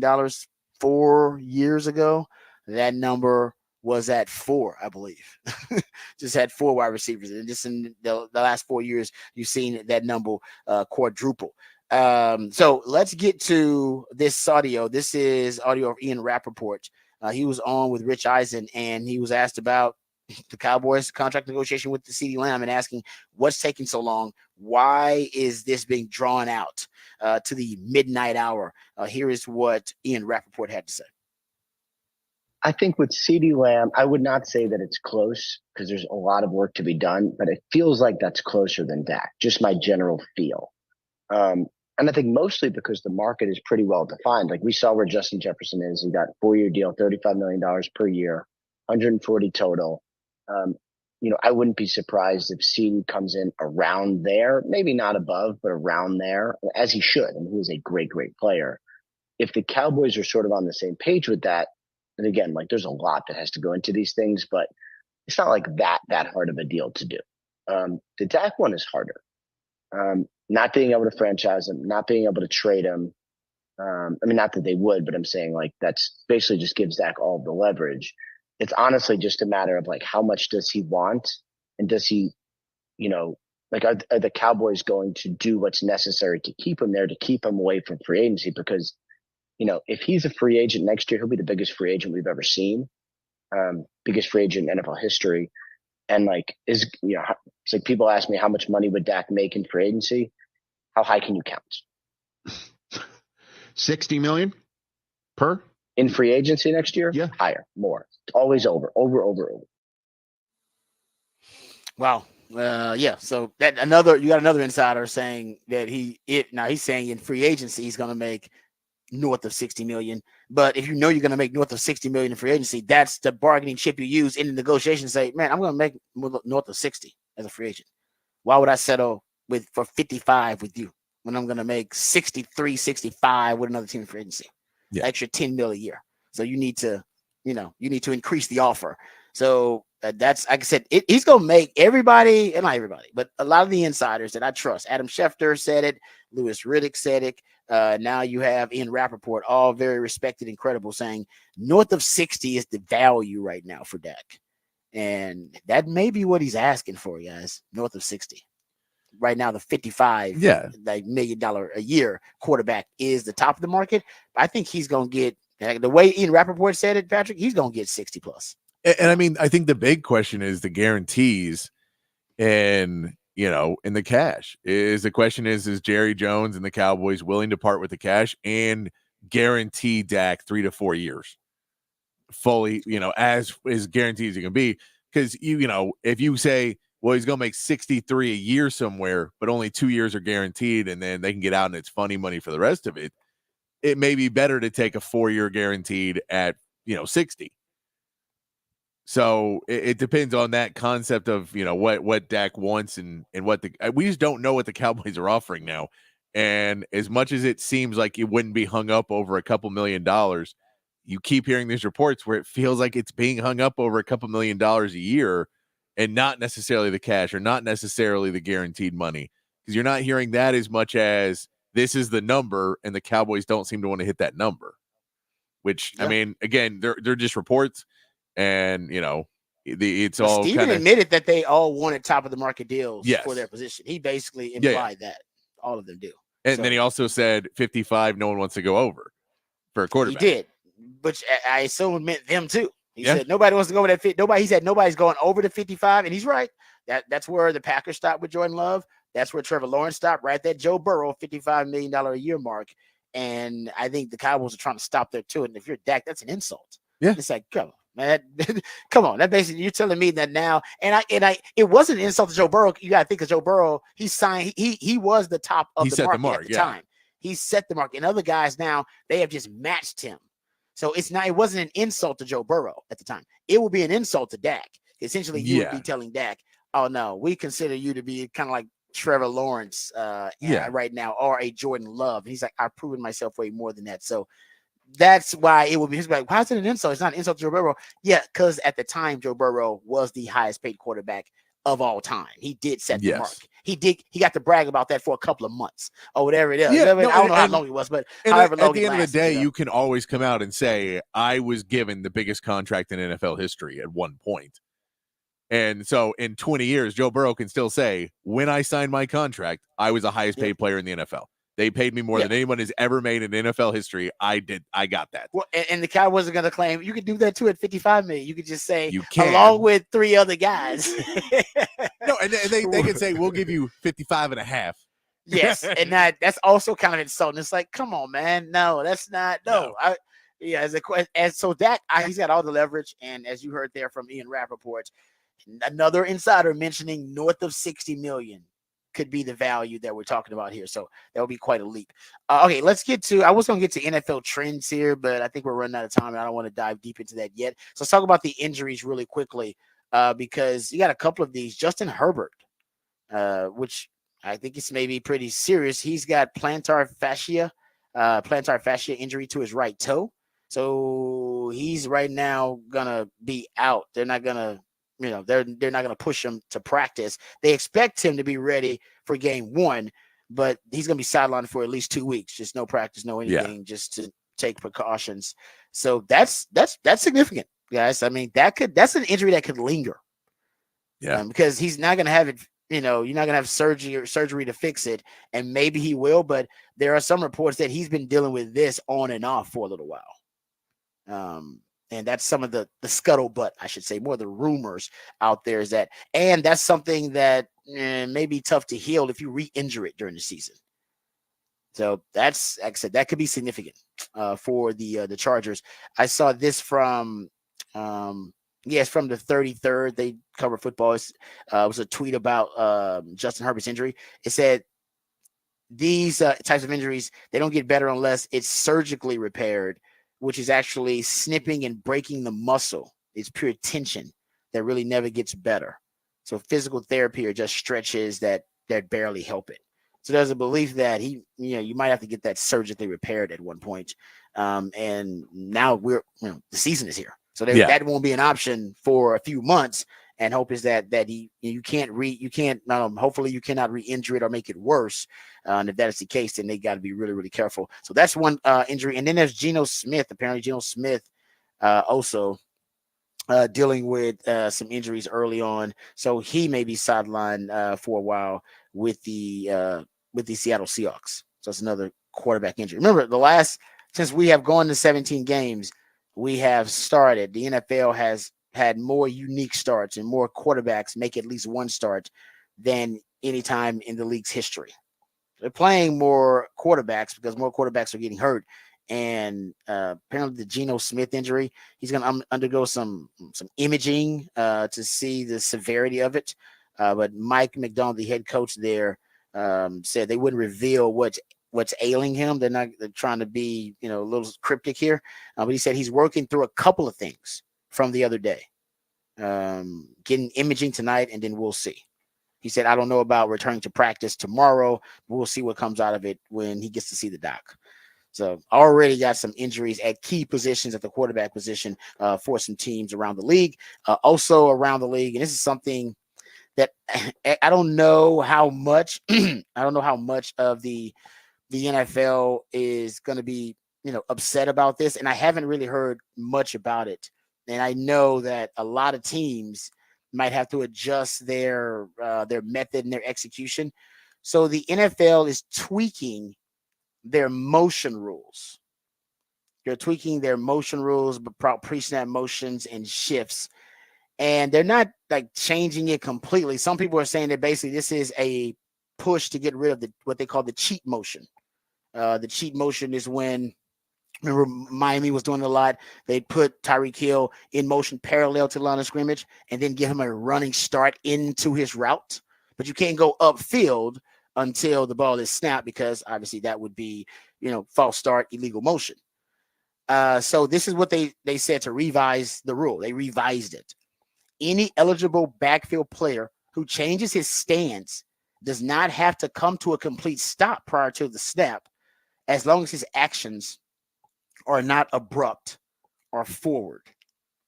Because abrupt would mean that's your false start. And forward, that would be if you're moving forward before the snap, that's your illegal motion. So this year, they're going to start cracking down on, because some teams were kind of cheating this. And it, like, basically they put a guy in motion, and before motion, he would get into his stance. Yeah. And then they put him in motion again right before the snap. And it's like, whoa, was that illegal motion? Because he didn't actually go in motion. It was kind of a simultaneous thing. You put him in motion and then snapped it. It's like, I think that actually could be considered a false start, because it looked like he may have been false start. Remember, Texas got a couple of these last year. Yeah. Like AD Mitchell, remember, he was like leaning, and he, while they were doing the cheat motion, then he starts up field a little too soon.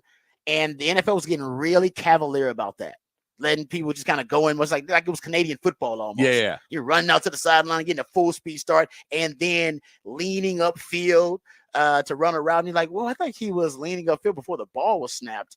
And I think now they're just giving the refs the language now and the latitude to be more, to enforce that more, and to be more strict about illegal motion and about false starts. Because there are some teams I see, they will start the quick motion and almost snap the ball simultaneously. You're like, whoa, you got to let him. He has to go in motion. Like, you can't just snap it while he starts moving, then you snap it. It's like, well, I think that's a false start. That's not you're saying it's motion. I'm telling you that was abrupt as a DB. I'm like, that was not motion. All right. That was not motion parallel to the line of scrimmage. That was just him getting a jump. Yeah. Essentially on the snap. And I think that's what they're talking about. Or the guys who they'll reset, they'll say motion into the backfield, reset, set their stance, and then say they'll motion out again, but they won't completely set themselves for, I think, what is it, a half a second or whatever you have to set yourself for. Yeah. They won't. They'll just kind of come to, and it almost feel like they're doing it at the snap. And like I said, these are the very abrupt, and it's very, like I said, it depends on the interpretation of the rule. So it's up for interpretation. So I think it's very subjective, but the NFL, I think, wants to make sure they crack down on it, because they think a lot of teams have been, and I've noticed it too. I just thought that was just the nature of the game now, that that was a little cheat code you could use to get your guys an advantage. But the NFL saying, no, you may get it in college, but you won't get it in the NFL. So that's one thing to keep in mind. That's going to change a little bit. You may see more illegal motion and false start penalties, but teams will have it under control. They'll go with more forward-leaning motion. So cheat motion ain't dead, but I think they'll lean into the leaning motions, if you will, for some of these teams. All right, there you go. So that's one rule change. Also, real quick, the tush push. Here's another very subtle rule change in regards to the tush push. So the NFL revised that rule too and said no player may take a position that is neither clearly on nor clearly off the line of scrimmage unless he is directly behind the snapper. Only one player may be in such a position, and he must wear an eligible number unless he has reported in accordance with Rule 5, Section 3, Article 1. I was like, so when the quarterback is up there for the tush push, and they got the two running backs that are like right behind them, and basically their job is to grab a cheek or to put a cheek on the shoulder and push, right? They're not going to be able to be in that no man's land anymore. You either got to be clearly in the backfield, or you under the center, or you under center to get the snap. The fact that you just kind of floating in some weird position there, it's like, no, we need somebody who is clear. So basically they're saying you need to be clearly in the backfield, where we can define it.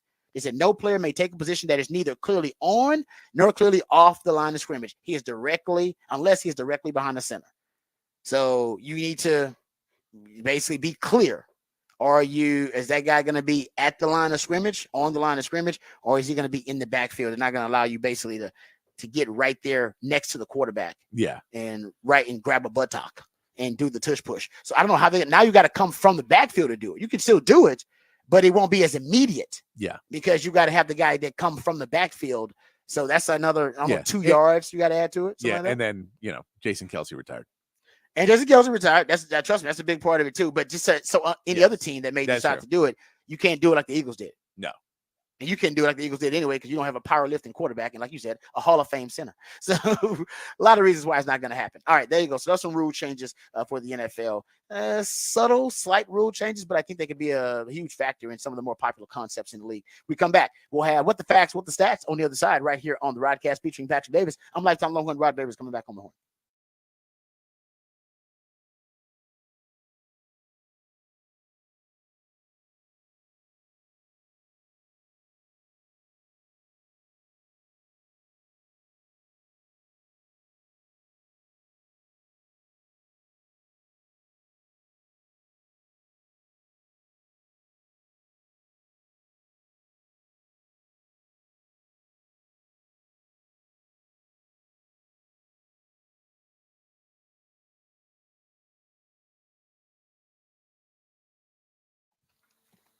Hey, what's up, folks? Lifetime Longhorn Rod Babers here. Let me tell you about Dr. Greg Eckert and his wonderful team. I owe them a huge debt of gratitude because I went there initially for a routine checkup and a cleaning, and I left there with a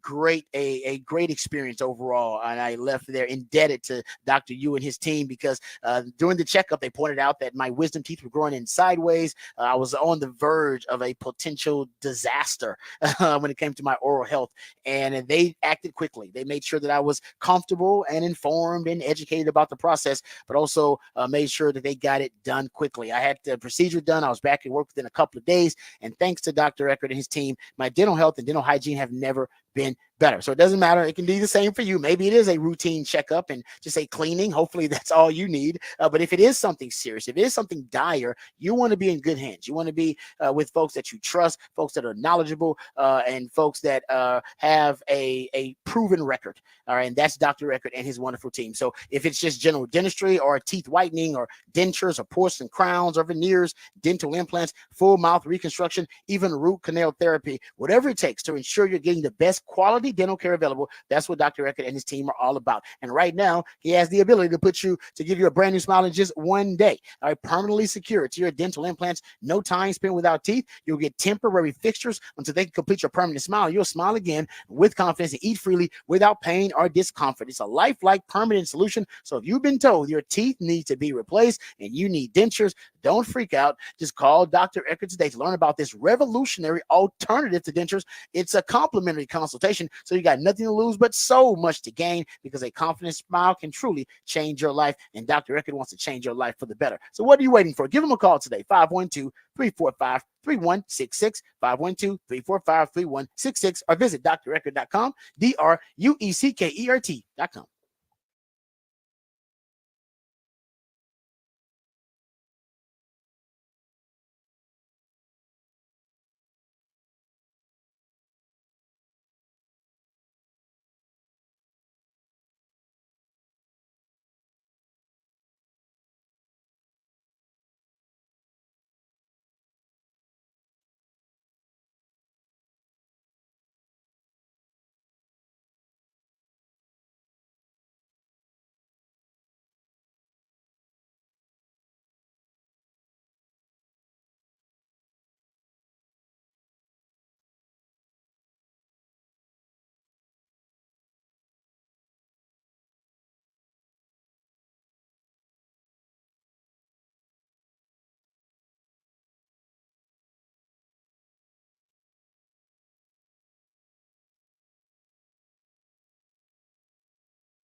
All right, welcome back to the Rodcast. Time to get into what the facts, what the stats here on the show. A couple of items here that we can get to. I was actually going to bring up some Olympic items too, but I might save those. That's some nice Olympic tidbits that maybe we'll get to in off the record. Maybe we'll save those for off the record and get to them a little bit later on. But what the facts or what the stats? Let's get to it here. I got a couple of these that'll be interesting. So last night we did see, or last night it was reported, I should say, that the NFL won't have to, or at least right now, they are not obligated to pay the damages for the class action lawsuit. The verdict, this is a factoid, a federal judge overturned the class action lawsuit verdict by jury that awarded the plaintiffs in that Sunday ticket class action lawsuit case $4.7 billion. Yeah, the judge says the jury did not follow instructions. They miscalculated the damages, he said. So the NFL not liable right now. I think he also for those said damages. that two witnesses Wow. said things that should have been not allowed because they basically, the numbers weren't right of what they were saying. And so the jury was supposed to not take their testimony because they were basically they weren't supposed to disallowed. consider that. They weren't supposed to consider it, and they thought they did. So there was multiple things, but I will say some people believe the fix was in here. I mean, it's not hard to believe that. I'm not saying it is. It's not hard to believe the fix is in though. I'm gonna go look at it because I want to say this judge, the same judge, has overturned something before that the NFL lost. I gotta make sure I'm right about that. But I want to say there is speculation that this judge has, I don't know, that he's made a judgment before that favors the NFL. So I don't know that, but that he's actually made a judgment for on a critical case that has been in favor of the NFL. And they don't lose very often. This is one of the few times they actually lost, and then the judge overturned it. So they don't lose very often anyway. And then one of the few times they did lose, they had a judge overturned. So we'll get to that because I think that's a nice little factoid there and what the facts with the stats. How about this? Slow news summer for wide receivers. These are the wide receivers that have signed big deals just this basically this recent calendar year in this offseason. Justin Jefferson, Amara St. Brown, DJ Moore, AJ Brown, Calvin Ridley, Jalen Waddle, Devontae Smith, Nico Collins, Jerry Jeudy, Mike Evans, Michael Pittman. Has any other position had that many guys signed deals like that now? I'm sure you probably can look at O-line and maybe you can see something like that too. That is remarkable though. That many guys are just signing deals at wide receiver. It's crazy. It's the summer of the wideout. Ain't no doubt about that. All right, we come back. We'll dive into some of the other topics of the day. We'll get into some Texas football conversation. We go behind the burnt orange curtain. We'll also talk about the Hall of Fame game last night. Speaking of Texas football, you had a lifetime Longhorn, couple of lifetime Longhorns in action, but one lifetime Longhorn stole the show. We'll talk about that. Also, the new kickoff return rules were actually on display. So we'll talk about that and what we saw. All of that and more right here on the Rodcast featuring Patrick Davis and lifetime Longhorn. Rod Babers coming back on the horn.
All right, welcome back to the Rodcast.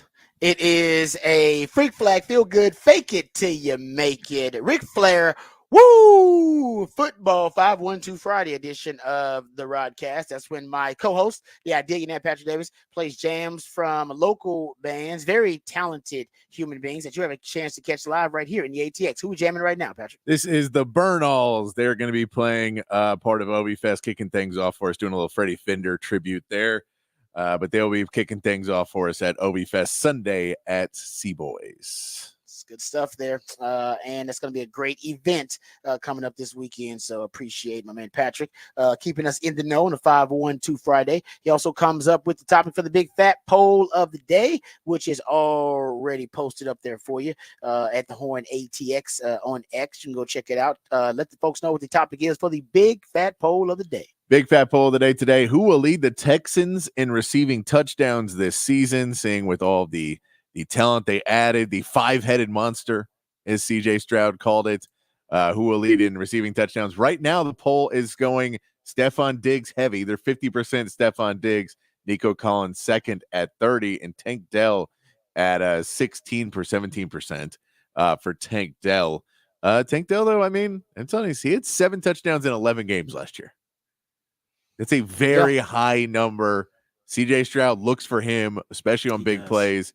They're able to scheme him. He's got, you talked about it with Xavier Worthy yesterday, that being able to get open with the acceleration, deceleration, acceleration, all of that. He's got that in spades. He's got it. Yeah, he does, man. He's changed direction. Is scary. I know he's CJ's favorite.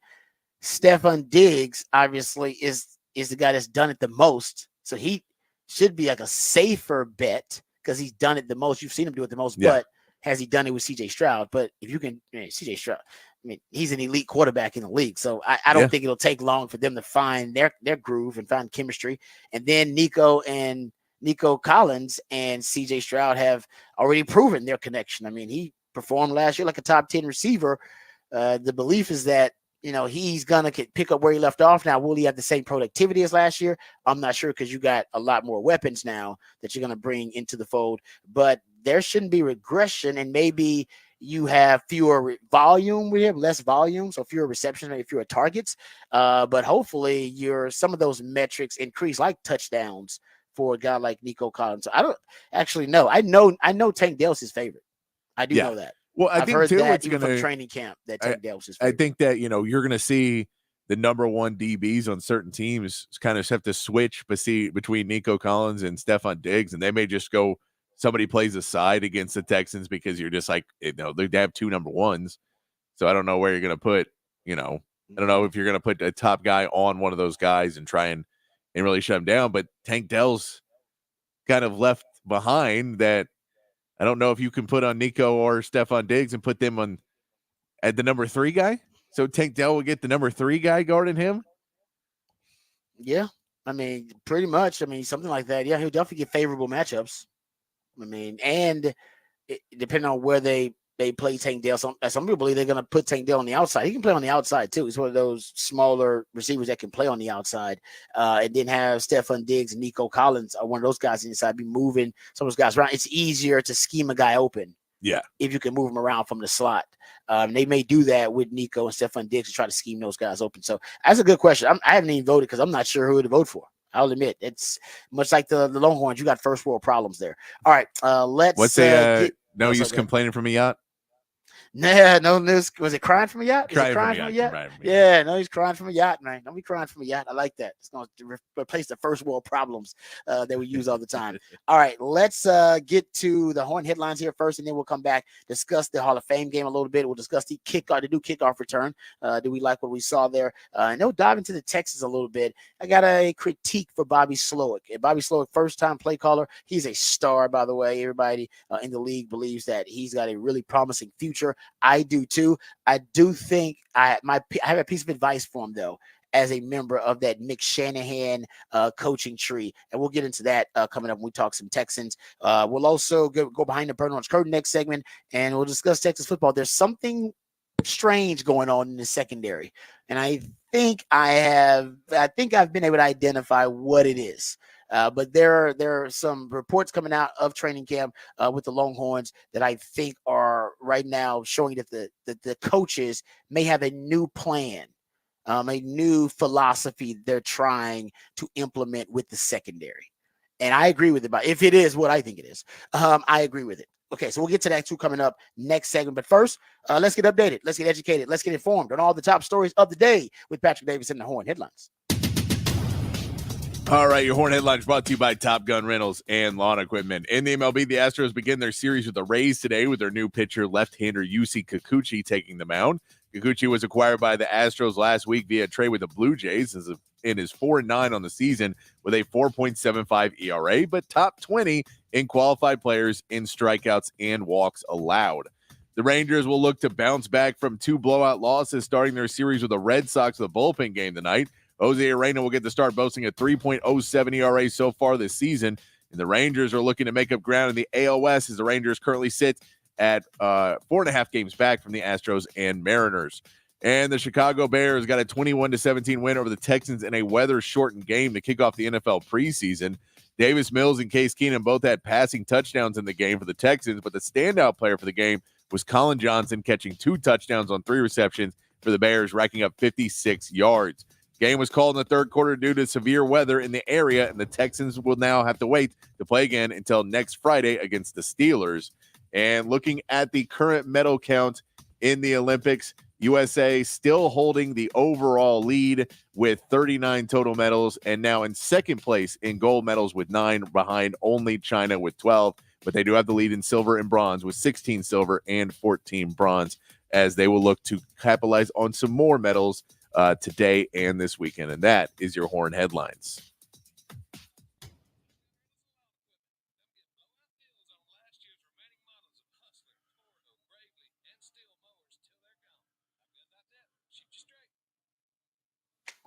All right, thank you, Patrick, for the Horn Headlines. We appreciate that. All right, let's get to the Hall of Fame game. You talked about it. Colin Johnson stole the show. Lifetime Longhorn Colin Johnson only had 3 receptions, but 56 yards, 2 touchdowns.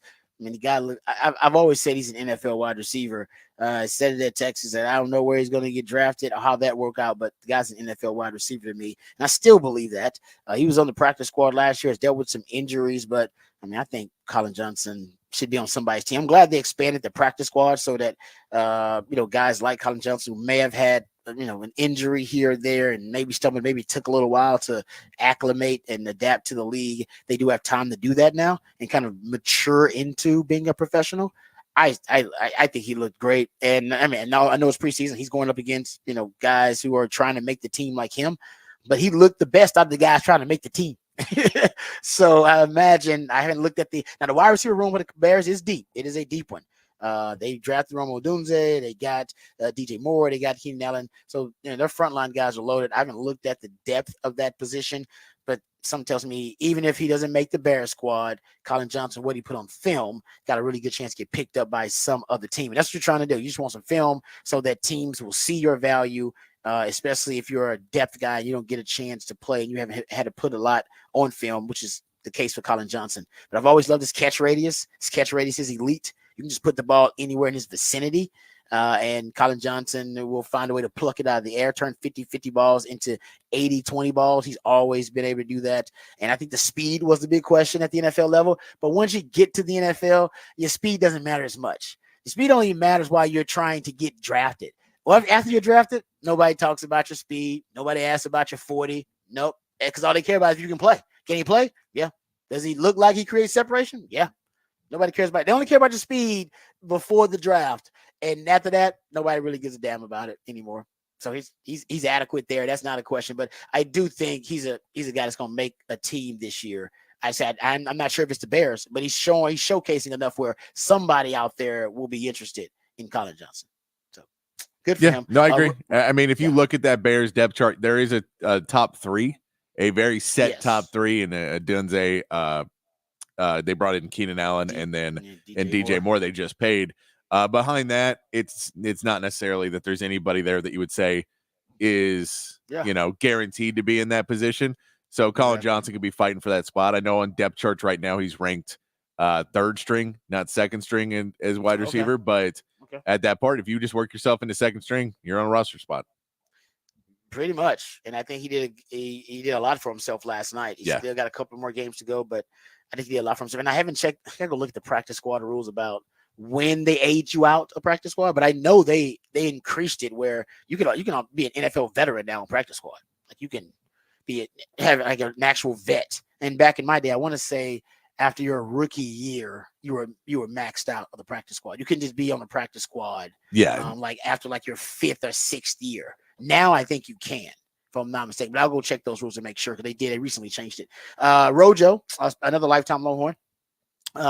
His skills were on display. He had 7 total touches for 31 yards, 6 rushes for 24 yards. He did have 1 run that he broke, but they love Rojo. I mean, Rojo's such a staple there in terms of what he does with special teams and on offense. But honestly, Khalil Herbert looked really good for them. The other running back, he looked great actually.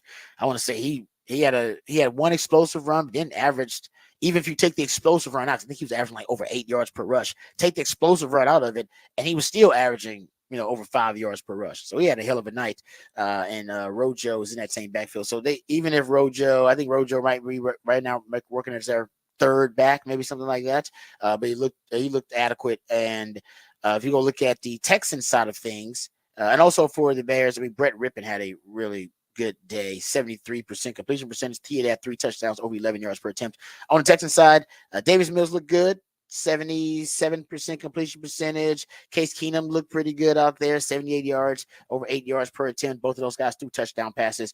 But on the Texans side, I think, ultimately for them, and like I say, it's preseason, so I'm not going to complain about scheme and strategy during the preseason, but the Texans have to improve in their run game.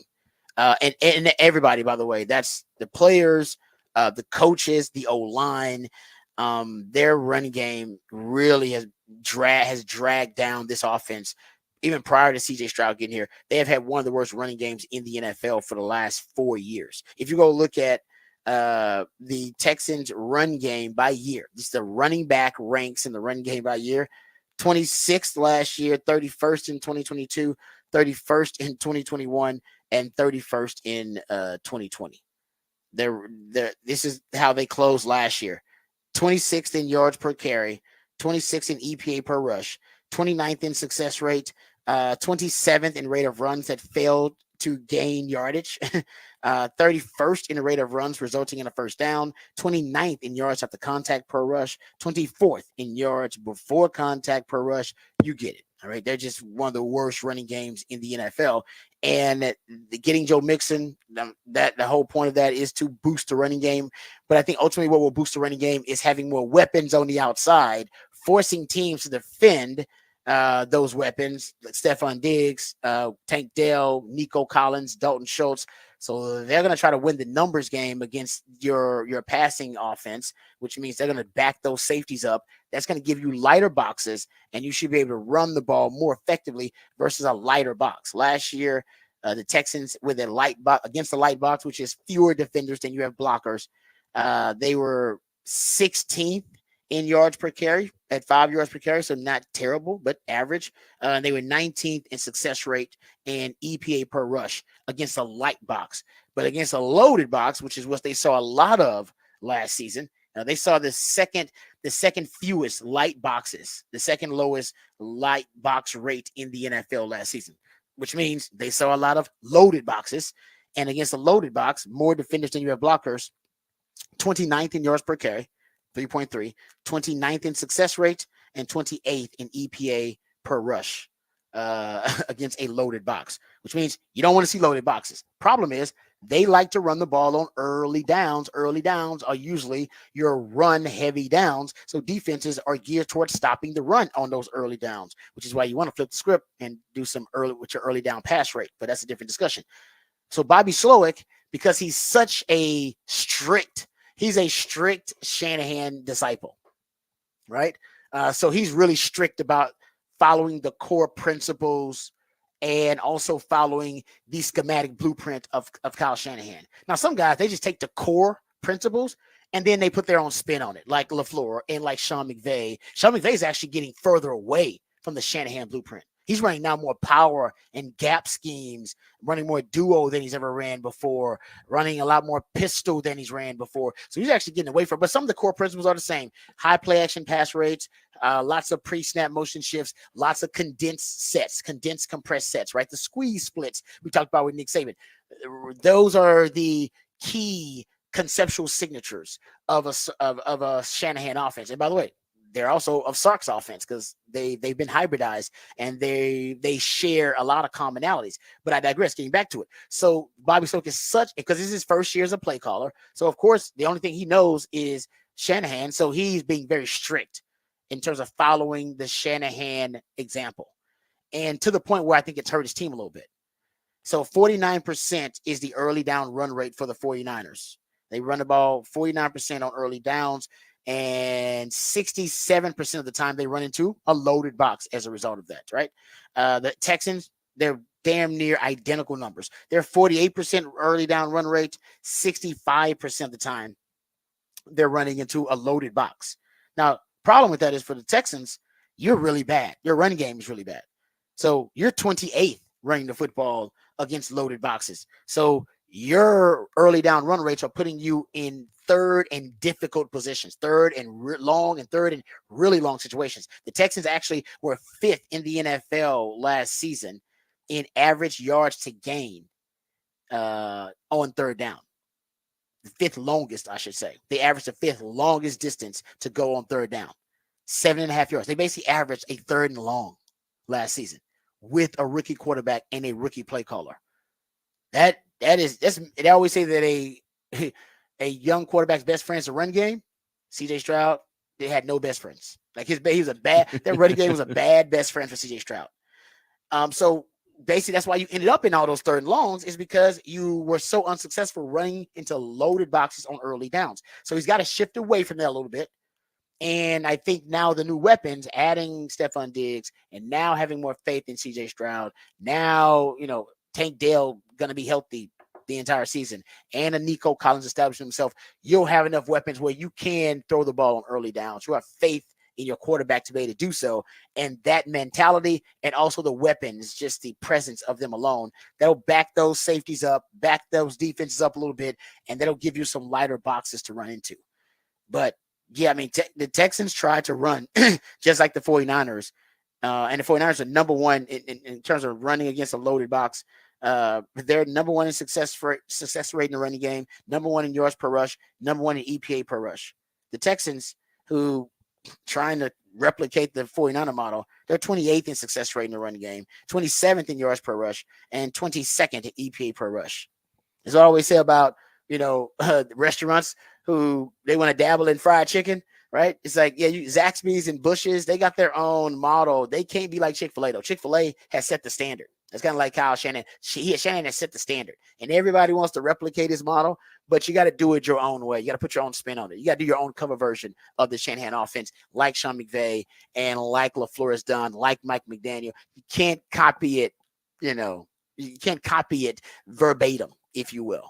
You got to find your own way. And I think that's Bobby Slowick's mission this season. Find his own version of it, find his own spin on it. And I think he will. I think a lot of it was he was handcuffed by, the rookie quarterback thing. He didn't want to put too much on his plate. Texas didn't have a good running game. They had the most injured offensive line in the last 23 years in the NFL. So I'm sure that affects the running game too. But I think ultimately this year's a year you see the evolution of Bobby Slowick, who I'm a fan of, by the way. Big fan of Bobby Slowick. So this is not a criticism of Bobby Slowick because I think he does a good job. It's just an observation. And I think you'll start to see him break loose from the strict interpretation of the Shanahan offense. Okay. Kickoff return. So let's talk about the kickoff return from last night because that was one of the big topics of conversation. First time we saw the new kickoff return rules unveiled. So you had 8 total kickoffs combined, both teams. Only one resulting in a touchback. So mission accomplished. Remember, the NFL is trying their best to resuscitate a dead play. In the Super Bowl that I went to between 49ers and the Kansas City Chiefs, every damn kickoff results in a touchback. And the NFL went, all right, we got to do something about this. It's a dead play. Why even have the play? Just have them start on the 25-yard line then. So they wanted to bring it back, and the successful, I guess the optimistic view of this is, hey, at least you incentivize teams to return kickoffs. Two other kickoffs reached the end zone and could have been down for touchbacks, but the receiving team takes over at its own 30-yard line after a touchback. So of the 7 kickoffs returned, the average starting position was the 25.5-yard line. It's not bad. And there was a 31-yard return by Bears receiver John Jackson. And there were 2 penalties. Each team got an illegal formation penalty, and both were declined. So it's going to take a little while, but I think ultimately the fact that you only had 1 touchback out of 8 kickoffs, that is what the NFL wants. They don't want a dead play, and it was a dead play pretty much. That was not the case last night. So you'll have, I think, a lot of excitement about watching, especially during the season when they start putting real dynamic, elite force multipliers back there. Situation. I don't think you'll get it every. I think some teams will draft players like Keelan Robinson was drafted. They'll have players specifically just to be their elite kickoff returner because they value that. But I think more teams will decide, hey, we need to get in really good field position for this 2-minute drive, or this is a crucial drive to snatch momentum. We're gonna put our one of our best players back there. Period. We're gonna put Jamar Chase back there. We're gonna put Tyreek Hill back there. Or we're gonna pick Christian McCaffrey back there. I think you have more teams do that situationally than just investing in a returner for somebody for that specific purpose. All right, so there you go. Yeah. Texans. No, I mean, that is, so as much as we looked at that, the kickoffs and this, and it wasn't anything big. You're right. Those fourth quarter kickoffs now in games that are close are going to be, because normally you would just say, kick it out the back of the end zone. Don't give them a chance to beat us. And now the NFL is saying, no, you have to give them a chance. You have to give them that chance, and you don't want to give them the field position to start them out at the 30. So, don't kick the ball out of the back of the end zone. Try and get something going. I think those fourth quarters in close games, those kickoffs are going to be really fun to watch. Yep, I'm with you. I think that's when we're going to really see it, because I think that's when teams are going to get really creative. They're not going to show their creativity early on for that. Yeah. I think they're going to get creative later in the game especially with the return game, and maybe some of the coverages too. All right, that's the coverage I wanted to give you for the Texans. I mean, it's a preseason game. We won't dive too deep into it, but I do think there were some highlights from the game that I wanted to get into. All right, let's come back. We'll get into the Texas football discussion. I'll go behind the burnt orange curtain. I want to talk about what's happening in the secondary. I do believe there is a shift in philosophy happening in the secondary. Maybe we're observing it right now. We'll dive into that. If we have time, we'll get into the watch list. There are several Longhorns being named on these preseason award watch lists that are coming out. We'll dive into that as well. And the headset communication. Matter of fact, we'll start talking about what may have been revealed about who's going to wear the headset communication on offense. Of course, we know that. But then on defense, which they don't know, but I think they're narrowing down the choices of players who they're going to trust or entrust with wearing the headset communication. And that, I think, will lead us into a conversation about what's happening in the secondary. So we'll discuss all that and more when we return right here on the Rodcast featuring Patrick Davis. I'm Lifetime Longhorn. Rod Davis coming back on the horn.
All right. I'm watching FS1 now. I gotta take a picture of this. Their quote, they put a quote from Stephen Jones on the screen here about the Dak Prescott negotiations. I'll read the quote to you. It'll make you laugh too. Stephen Jones on quarterback market. It seems like it's hit a peak, says Stephen Jones. It seems, it seems like it's hit a peak. Oh, that's great. It seems like everyone else already took care of their business, and so it's just us now. But why are we supposed to do the thing that we're told we're gonna have to do 6 months ago? Yeah, it's like, what do you mean it's hit a peak? No, it's never hit a peak. It continues to increase. The whole point of this conversation. It has not hit its peak. No, you are about to see the peak. Matter of fact, you are about to set the market. And if they sign Dak, well, maybe they won't. No, That's interesting. it's hit a peak. It's all downhill from here. Wow. Yeah, but he did hint at that. Remember, he saying nobody wants to pass Joe Burrow's $55 million year mark. It's like, no. That's an achievement for Trevor Lawrence and for Jordan Love. That's for them. That's an achievement. For Joe Burrow at the time, remember, he set the mark. He was the highest paid player in the history of the NFL at the time. And even for Jordan Love and for Trevor Lawrence to match him now, that's an achievement. For all those guys, that's an achievement. If Dak ends up getting $55 million, that's not an achievement for him. No. That means they got him at a discount. They lowballed him. And so for all three of those other guys, think about it. When they signed, it's like, oh, everybody was like, damn, that's more than I thought they'd get. Right? Joe Burrow's like, okay, Joe Burrow's the highest paid quarterback in the history of the NFL. Man, Trevor Lawrence got Joe Burrow money. Oh man, Jordan Love got Joe Burrow money, top of the market money. They all, I think, exceeded expectations with their deals. Yeah. If Dak is $55 million, he ain't exceeding expectations. The expectation right now is $60-something million. I will say this. They also point out there, they said $34 million in total cash in Dak's in contract, I guess, in what he gets annually. They said that's 14th among quarterbacks this season. The $34 million that he's going to get, like in cash in the deal. But it goes to what we were saying about the Cowboys in cash. They don't like to give up cash. They don't. Over the years, they've been very stingy about giving up that cash. All right, let's talk about somebody who's trying to make some cash. My man Jahdae Barron's trying to make him some cash. Yeah, he's going to do it this season by potentially playing multiple positions. Now, we heard PK a couple of days ago say that Jahdae Barron could play cornerback, nickel, and safety.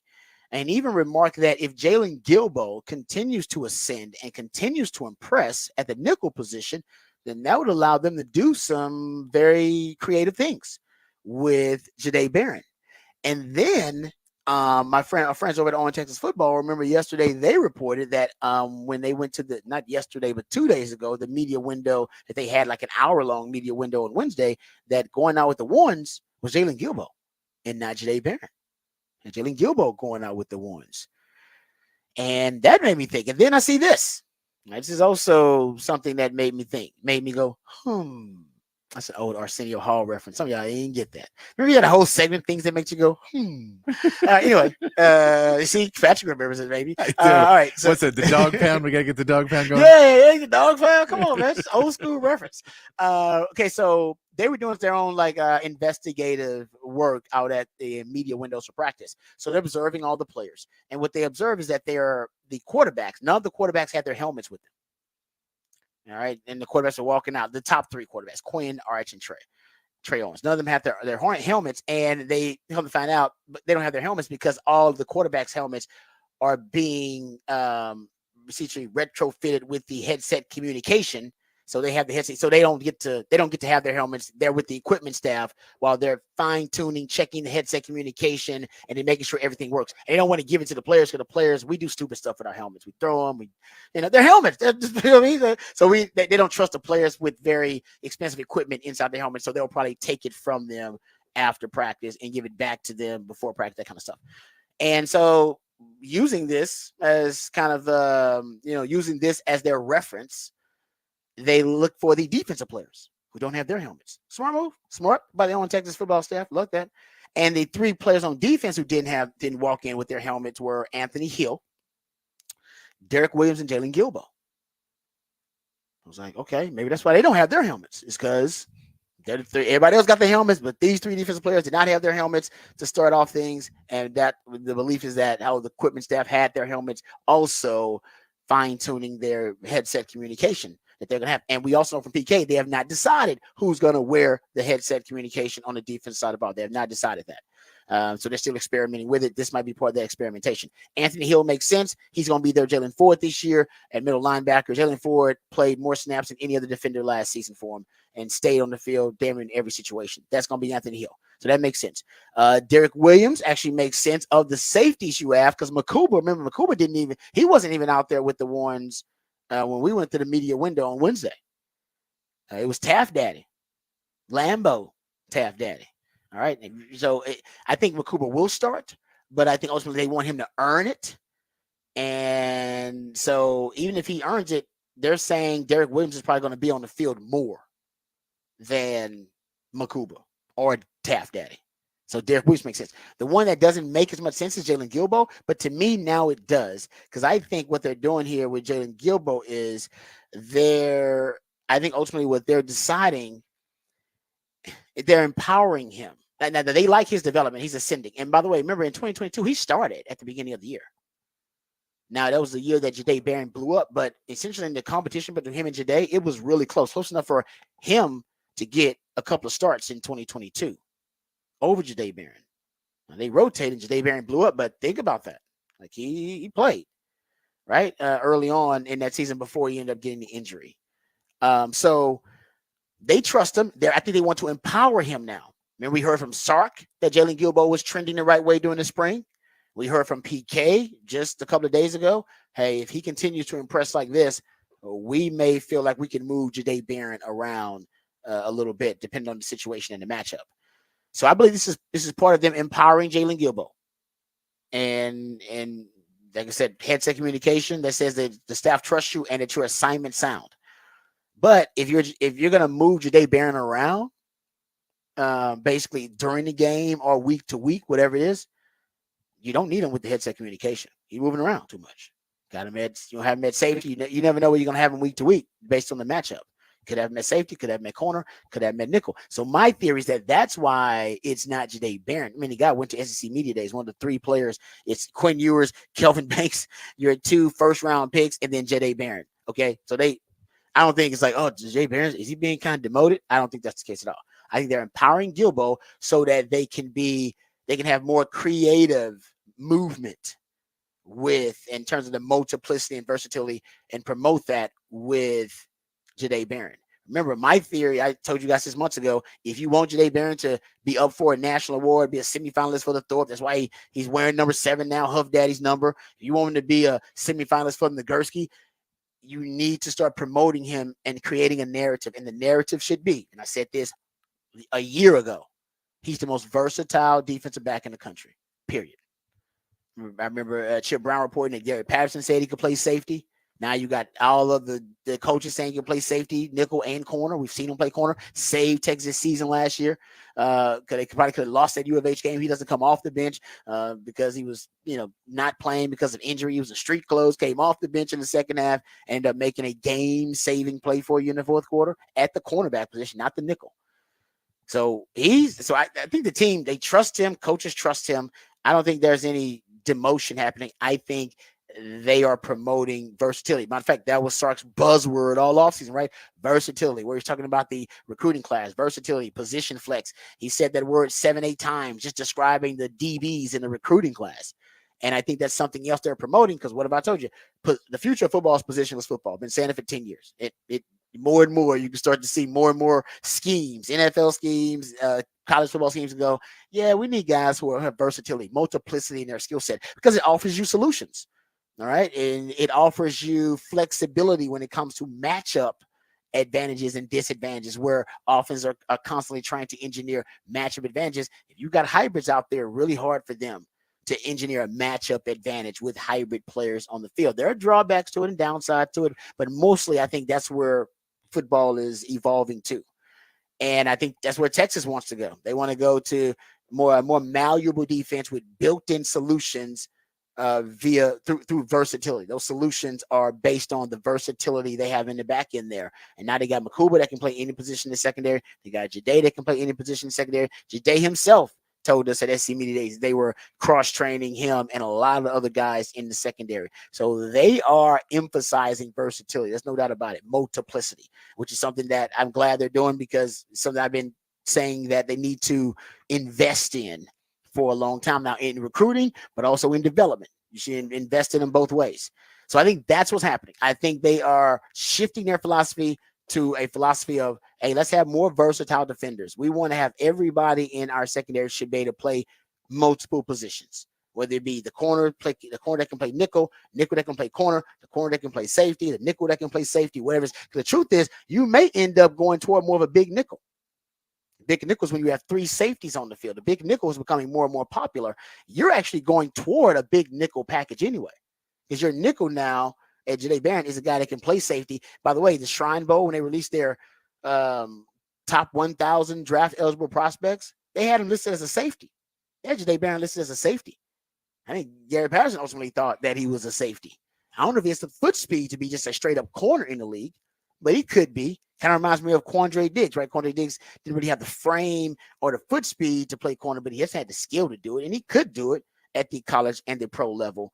But I don't necessarily know if that was his, in terms of maximizing his skill set, the ideal position for him. I think at safety that ended up being the ideal position for him because of his style of play, but not necessarily because of his frame. He was a smaller safety, but it fit his style of play and it fit his skill set. And I think for Jade Barron, safety may fit his skill set a little bit too, but we haven't seen him there. So I think they're trying to promote Jade Barron as one of the more versatile DBs in the country. I think that's happening. I think they are now starting to emphasize and prioritize versatility in development and recruiting. So I think that's happening. And I think they want to empower Jalen Gilbo, period. They want him to prove he's a starting caliber nickel so that they feel good about moving Jade Barron around the formation. Those are my theories. I could be way off and wrong. Maybe they just putting Gilbo ahead of Jade Barron. I doubt it, though. I doubt it. No. I think it's worth noting it is two sophomores and a junior you assume to be back too, that they may not be putting it defensively on any of the seniors, as they say, we're just trying to figure this out. And so let's have some guys that are younger and we can work into this for 2 seasons and then kind of learn a little bit more about what we're doing. They could be thinking that, we don't want to try and teach an old dog new tricks with the headset communication. We get someone that's maybe a little bit newer. That would also make you believe if they were going to put it on a DB, they put it on Manny Muhammad. But at the same fact, I think with Gilbo, if you especially play him that nickel star, then, the position on the field for that of communicating with the rest of the team is probably a little bit better than if you're on the boundary and you're trying to get word across. You're shouting across the entire, and on the road, you just can't do it at all. If you're that, if you put it on someone and you're not huddling, you may not huddle, so you ain't got a chance to talk to everybody. Yeah, you need it centralized, which is why the inside linebacker makes sense. Yes, the nickel, whoever that is, makes sense, or the safety. There you go. I mean, we don't actually know who's going to do it. And by the way, Sark hinted or implied that it may be somebody different game to game, depending on. And that's the other part is we don't know at practice today. It could be 3 different defenses. Like they could be working out and saying who reacts well to this and who's responding well and who is the better communicator on the field. Because I mean, that's something that's just hard to do for a lot of players, especially young players, but a lot of players just at all is talking on the field and being assertive and screaming and yelling at people to get in the right spot. And it's not a trait that everyone has. I don't want that job, honestly. Yeah. I got my own kind of mental process I want to go through. Yeah. I don't necessarily want to be responsible for getting everybody. So I'm with you. You got to embrace that role. You have to want that responsibility. If I had it, I would do it, of course. But I just tell you right now, I would not covet it. It's not something that I would go out of my way to tell the coach, hey, I want that responsibility. Yeah. That's a lot. That's a lot. Because then before the snap, what about my keys? What about my keys and my progression? I want to get into mine too, instead of making sure this guy's lined up, and everybody's got the call. You don't want to be everybody lines up, and then in your headset you hear like, hey, Corey Redding's off. Yeah, exactly. Right. Oh, exactly. Tell the linebacker he needs to move over 2 yards. It's like, what the hell? I'm trying to get myself set up. And now you're on the road and you got to look over and you go, that guy's 15, 20 yards away from me, and I got my guy right 2 yards away from me, and I'm turning around, hey, no. Back. And he's like, what? What the hell are you talking about? No, trust me. I've been in that chaos before, and I don't want that job. I do not. I want to be on my island, and I want to get the call and go, cool, got it. Yes, I remember getting that was my because being inside the nickel, it is a lot of that. There's a lot more communication. Like you're responsible for communicating with a lot of different parties. Like even sometimes when I would blitz, I had to talk to the DN. Like, hey, I have to pat him on the butt. Like, hey, I'm blitzing, but we running the game, so I pat him on his left butt cheek. If I'm on the right side, like, hey, that means I'm coming inside. All right, pat him on the other butt cheek. Hey, I'm coming on the outside. Whatever, you know what I mean? I still got to communicate with them, and I communicate with linebackers, and I got to communicate crack blocks, things of that nature. On the outside in the corner, I ain't got to talk to no damn body unless I want to talk trash to the wide receiver. That's about it. Because all of my gestures to my safeties, they're all hand signals, pretty much. And also something I think they also might be trying to do, and I hope this is the case. He was like, why is Makuba not starting? Why is Jade not out of the first team? I think they're trying to empower Gilbo, so that's why. And they're going to move Jade Barron around. And I think they know what they get from Jade Barron. And at this point, they want to see Jalen Gilbo develop a baseline of consistency. So let's put him out there and see how he works with the first team. We know Jade Barron works with the first team really well. We know that. Let's see how he does with the first team. And also, this is one of my suggestions from the offseason. Quit the wholesale rotations, like the wholesale rotations on defense, where you're taking out one unit and putting a completely different unit, basically putting in your second unit. I think that's a mistake, and defenses took advantage of it last year. You should think more like basketball with different lineups that are effective with different skill sets versus different opponents and matchups. That's what you should be doing. You got enough versatility back there now. You can go, well, actually, Taft Daddy and Makuba work really well together. So maybe we should put them together. Maybe we can think about putting Jalen Gilbo here and like different lineups of guys who play off one another. That's what they do in basketball really well. And I think you should think about that because when they go wholesale rotations, if I'm an offensive coordinator, I have a different set of plays for when you go wholesale rotations on defense, period. I got plays ready for your first team guys, but I'd have a whole new set of plays ready. There's a reason that they weren't your starters, period. They obviously aren't the best you have to offer. And if my plays have a chance of succeeding, it'll be a higher rate of success against those guys or higher odds for success against your second group than it would be against the first. So no more wholesale rotations, just different lineups, mix and matching. Some of your best and some of your other guys who are more I would say your rotational guys. Don't do because last year I would go back and track it, and I think I might do that when I get some time. They made a lot of plays on your rotational guys last year rather than your frontline starters. And think about when you make those, at what point in the game. Like, are we very rigid about how is it every 2 drives that we're rotating these guys, or is it, they're getting so many drives a quarter? If I was the coaches, I would be more judicious about when I rotate and when I put in different lineups too. Like honestly, in the fourth quarter in tight games, your frontline guys should play more. When the game is on the line, they should play more. As the game, if you get more comfortable in games, then you can put in the rotational guys. So that's 2 things that I would suggest, and maybe that's what they're doing now. Maybe that's why they got Makuba and Jade Barron and different guys working with the first team as opposed to some of the guys who end up being considered your best 11 or some of your best 11. All right, and I think this part of it too. Trying to get the best 11 out there. Seeing who your best 11 are. You don't really know who that is right now. And sometimes your best 11 does consist of 6 DBs. Sometimes your best 11 does consist of 5 defensive linemen that are part of your best 11 players. And I think they're trying to figure that out too. All right, we come back. We'll get into Off the Record on the other side, right here on the Rodcast, featuring Patrick Davis on Lifetime Low and Rod Davis coming back on the horn.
All right, welcome back to the Rodcast. Time to get into some off the record discussion. I got a NFL related story here, but it's about the Madden 25 video game.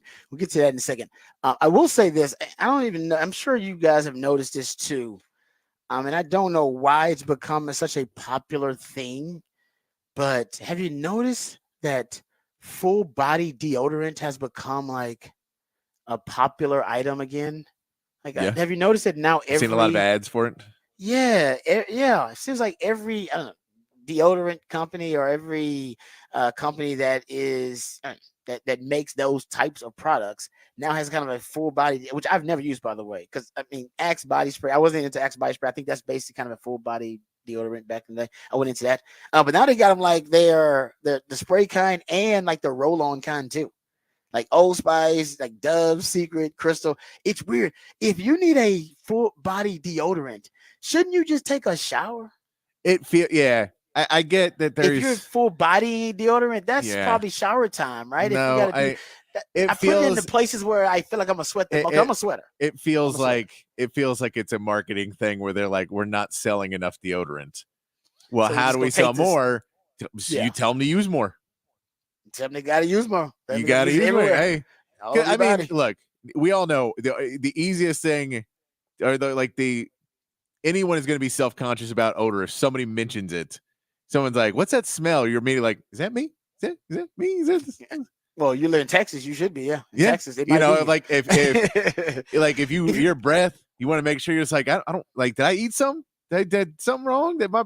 Anytime you have anything smell oriented, you're going to be. So I think they're just playing off of everybody's fear that they're going to be the stinky one in the room. And they're like, you know what? You should, your budget for deodorant should go up another $20 a month. And if everybody does that, we'll make a lot of more money. Or is it people taking less? Are people taking fewer showers, or is it because we got climate change and things are getting getting hotter for longer? What studies or is it just simple as like you said? No, man, we want to sell more deodorant. It's just deodorant, but we're gonna package it as full body deodorant. But I've never met anybody that uses a lot of full body deodorant either. I guess I don't know. Nobody would tell me that if they use a lot of full body. I don't know. Maybe it's a new trend of people don't want to have scents on them, so they don't want to have like Axe body spray or perfume or something like that, or a cologne. So instead of that, they're like, well, if you don't have something masking it, there's gonna be a natural aura and odor that you want to get rid of. They think their natural odor just stinks. Like they don't want the Matthew McConaughey all natural. I don't know. To me, it's like I wear deodorant, but that's about it. I don't wear any other types of smell. I put on lotion. Yeah, lotion is lotion though. It's like so it may smell like some cocoa butter or something. I don't know, but I don't know that. I don't know. I've noticed that the last couple of months. I'm like, man, there's a ton. Like everybody's got their own full body deodorant. Like, is it coming back? Was some company just killing it with full body deodorant? Had to they just cornered the market. They monopolized the market of full body, deodorant. And then now they're like, we got to get it. Was it like Tesla and electric vehicles? That's what Tesla did. I was like, we got to get. Now everybody's got their own electric vehicles. Tesla did so much for electric vehicles and made it so popular. They convinced us we need to have our own brand of it too, no matter what car company they are. Did somebody do that for full body deodorant? That begs the question. Are people actually using it more, or are they just advertising it more? Could be. As I'm saying, are we showering less? Like if you need full body deodorant, to me that means you might need a shower. So do you not just go take a shower? Like say, I gotta take a shower. You don't want to shower twice a day or 3 times a day? Like go ahead, just take a shower. If you're a sweat, I'm a sweater, so I sweat. Yeah, if you're that worried about odor, I feel like. Well, and normally deodorant only works before. Like deodorant is not a eliminator. Once you smell, you smell. Yes, exactly. It's a preventative measure, which means you have to shower twice a day anyway, and then do your preventative measures. Yes. So you have to do it at the beginning. But if you're doing like a true sweater, like a true sweater. What are you doing? You can't put on deodorant after you start sweating. You just combine a nice smell with a funky smell. You're gonna funk up your deodorant. Yeah, funky deodorant then. That is true. Yeah, then your deodorant stinks. Yeah, I really don't understand the full body deodorant craze or whatever that's happening. Like you said, maybe it's not even real. Maybe they're manufacturing this. I think they're. But why are so many companies falling for it? Then why are all these companies doing it? It's like 8. I've kind of like 8 different companies that have their own full body deodorant. I know everybody has a version. I don't know. I my only guess is that they basically are moving away from the the spray of like the scented spray. Yeah, And like the now they're Doc saying X body not spray enough thing, people were yeah. buying that, and it got a bad reputation. So now they're going to try and make it some other way. That's true. It did get a bad reputation. Like Axe body spray is known I know, as something like yeah, because Axe had the new ad campaign was they had like the NFL players, I think, and they had them and they were playing and they were like, is it cologne or Axe? And all the guys were like, I know what's better, and then they all chose the Axe. Yeah, Axe is not better. Well, I don't wear cologne at all anyway. Like I stopped wearing cologne a long time ago. I don't know. I don't think I never found another scent that worked with me. And I was wearing my cologne was basically old school cologne. I'm thinking to myself, am I the old man that just wears the cologne that is from the 90s? Basically, everybody wears cologne from their prime and from their heyday. And I don't want to do that. So I was like, you know what? I'm going all natural. I'll take a lot of showers. I take a lot of showers. I'll just take an extra shower. No, So, yeah. I don't have the confidence to rock a cologne of, because if you miss, then it's just because then it's just someone's like, that's an interesting smell, and you're like, wasn't going for interesting. But that's why when you get a good cologne, you don't stray. No. And when you find your scent, when you get more than like 4 compliments from a woman wearing a scent, you wear that. All right, this is it. This must be it for life. Women like this, they have spoken. No, guys are simple. You wear a shirt, girls like, I like that shirt. You're like, well, cool, I'm never taking it off now. Exactly. Put that in the special section. No, really. That's why I started wearing secret deodorant. Not BS you not. I was at a young lady's house in college, and I didn't have time to take a shower. I was late for class. I did what you did. I put on some secret deodorant and ran out the door and went to class. Had like a BS you not. Had 3 different women, all natural smell, just with secret deodorant. Who were like, oh, you smell good. And I was like, well, I smell good. I didn't put on anything. All I had was pheromones and secret. And whatever I was doing was working that day. So I just like, you know what? I'm going to wear the secret. I still wear secret deodorant. That is my secret. I still do. All because I got like 3 women that complimented me. And one day of it, I was like, all right, that's it. Men are simple. 20 years later, guys, I'm still doing. I don't even know those women. I didn't hook up with any of them or anything. Like literally, it was random women. And I was like, this is it. It made my day. I was like, this is it.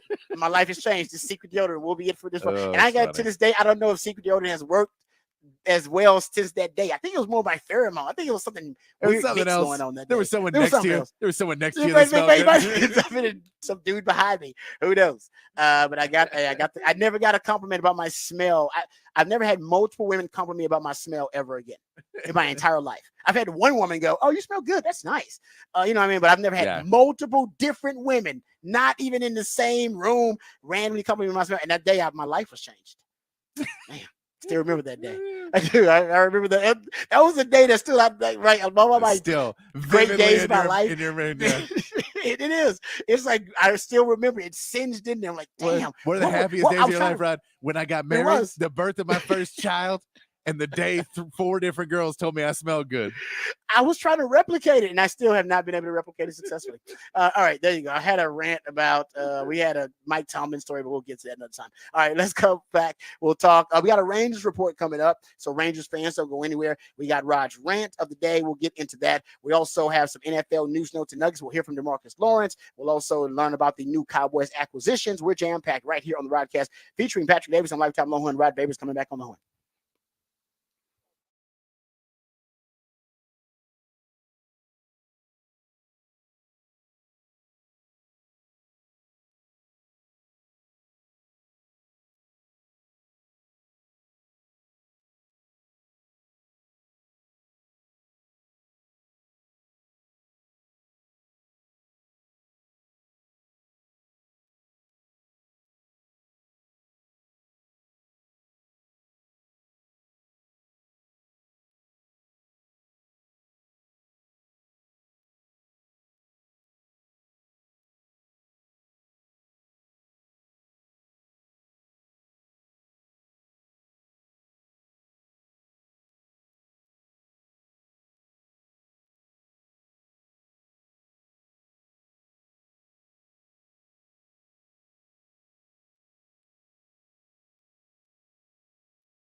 Welcome back to the Rodcast. It is a Freak Flag Feel Good Fake It Till You Make It. Ric Flair, woo! Football 512 Friday edition of the Rodcast featuring my man Patrick Davis. He is not only my co-host, but also the Idillionaire, coming up at all the musically themed days of the week. And on a 512 Friday, he plays jams from local bands and artists, very talented human beings that you have a chance to catch live right here in the ATX. Who's jamming right now, Patrick? This is Curtis Lee, going to be part of Ovi Fest happening this Sunday at C-Boys, celebrating the life of MC Overlord. Good times, but Curtis Lee, very talented young man. He's going to be playing out there, part of Ovi Fest. Yeah, no, I like this groove. It's nice. All right, so my man Patrick also hooks us up with the topic for the big fat poll of the day. And this one should get Texans fans a little excited. Patrick, let the folks know what the topic is for the big fat poll of the day. Big fat poll of the day: who will lead the Texans in receiving touchdowns this season? Since we had the game last night, and looking at the five-headed monster, as CJ Stroud called it, who will actually lead? Since Diggs had 8 touchdowns, Colin had 8 touchdowns, Dell had 7 touchdowns last season, Dalton Schultz had 5 touchdowns last season.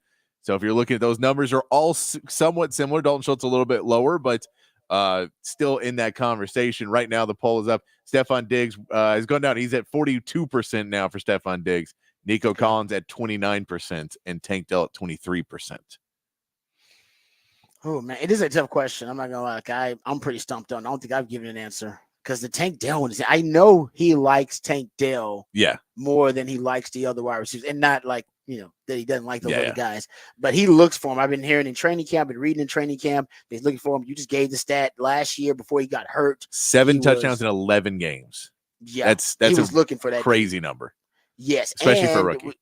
Exactly. And we know that CJ Stroud was working with Tank Dell before the draft and suggested that the front office of the Texans look at drafting Tank Dell. So he's liked Tank Dell for a while. And I think that's why, I just wonder in certain red zone situations that they'll just develop this rapport. I know they like hang out together more, I think, than he hangs out with the other wide receivers too. Because I've seen them several times doing like podcasts together and feature like going to different events together. And he hangs out with all the players. I've heard that he has dinners and weekly dinners and takes the guys out. So he's all about team chemistry and camaraderie. But Tank Dell's kicking it with him like a lot, like just him and Tank Dell. And I bet honestly they are developing this separate rapport. And I wouldn't doubt if we see that materialize on the field. So, man, I really want to go Tank. I do. But such disrespect with the Nico Collins in the year he just had. Top 10 receiver productivity. And then Stephon Diggs, who's been, a wide receiver one in this league for 5-6 years now. So that is talk about first world problems. We're dealing with something similar with the Longhorns. I'm going to go Tank. Oh man, I'm going to take Dell. I'll go Tank Dell. All right. I'll take Tank Dell with, I'm hyping myself. I'm hyping it up. So I'll go Tank Dell. And right now, he's second? He's third right now. He's third right now. Yeah, I guess Stephon Diggs is the proven commodity. But something tells me, like I said, I can even see Nico Collins being schemed open a little bit more than Stephon Diggs, but because Stephon Diggs just better than Nico Collins and Tank Dell, period. Yeah, and then at the end, too, it's red zone threats of who you're going to use in the red zone more. And, if they do start to try and put a cap on the Texans offense and not let them throw it downfield as much, does that affect Tank Dell more? Does that affect Nico Collins more? Does that affect Stephon Diggs? So it'll be interesting to see. But yeah, quoting Sark, just crying from a yacht. It's a beautiful thing. Yeah, it's a beautiful thing. Just 2 years ago, you were crying crying while the ship was sinking. Like the ship crying off the Titanic. You're right.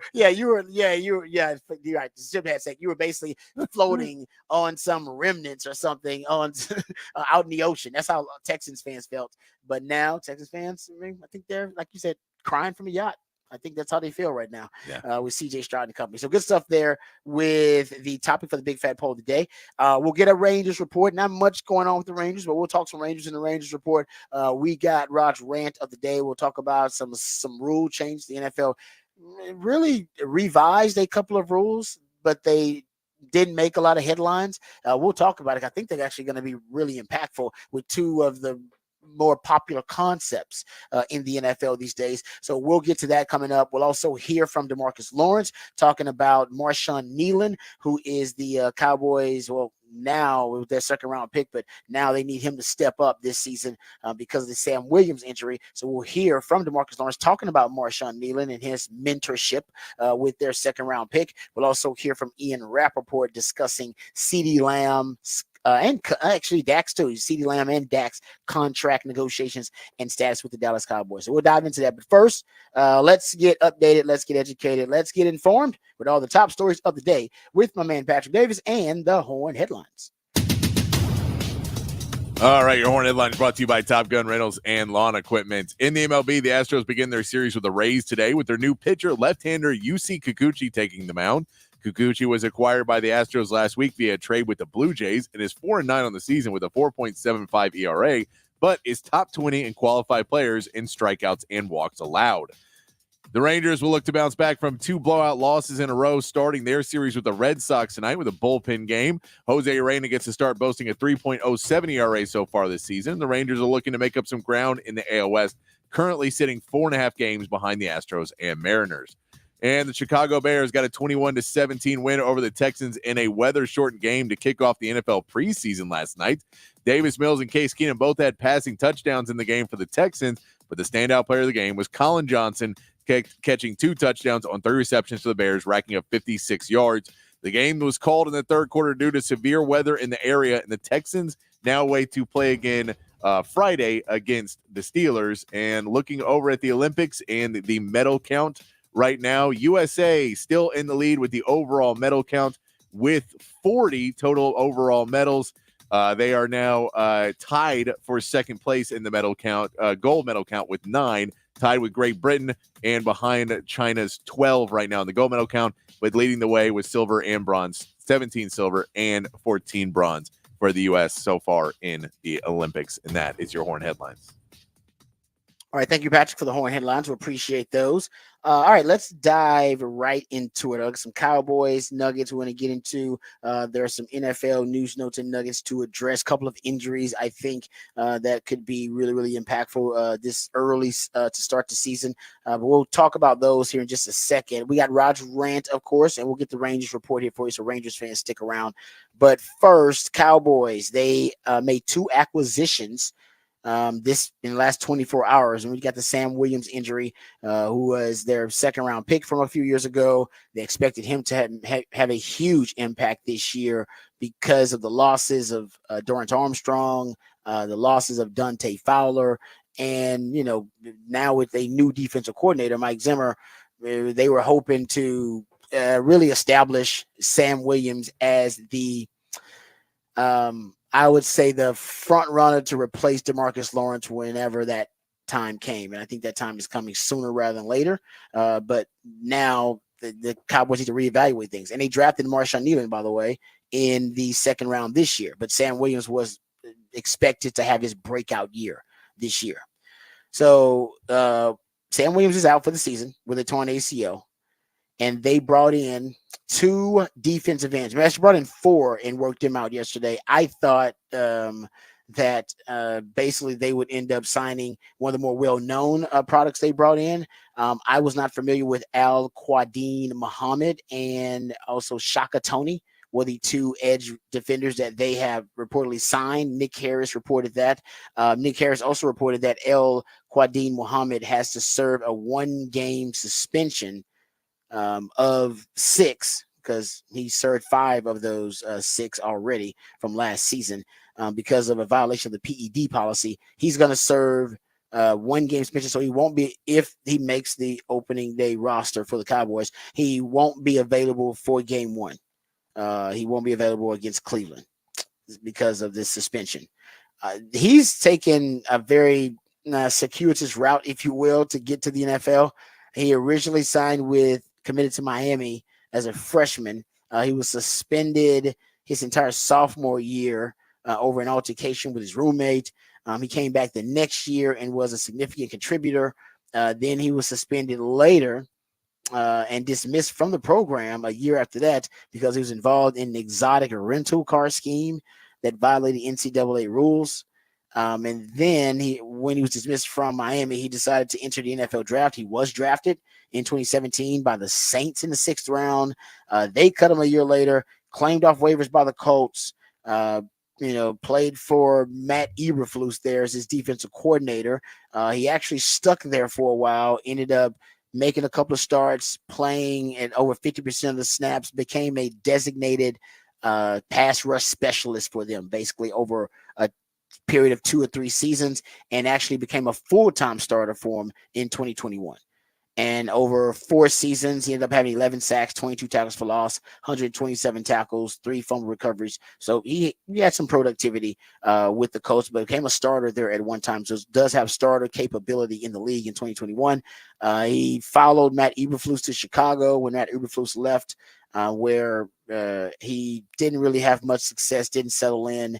He was released after 1 year, joined the Colts again in 2023, and then got the suspension for violation of the PED policy. So he's got some talent, but also comes with a little baggage. But Jerry Jones loves a troubled yet talented soul, and he seems to fit that description. So Jerry Jones is going to bring him in, and Jerry Jones is kind of like the NFL's version of intervention. Jerry Jones will bring you in, and St. Jude of the NFL, and rehabilitate you. But they also believe they get a discount with these guys with baggage. Yeah. Baggage lowers your price tag.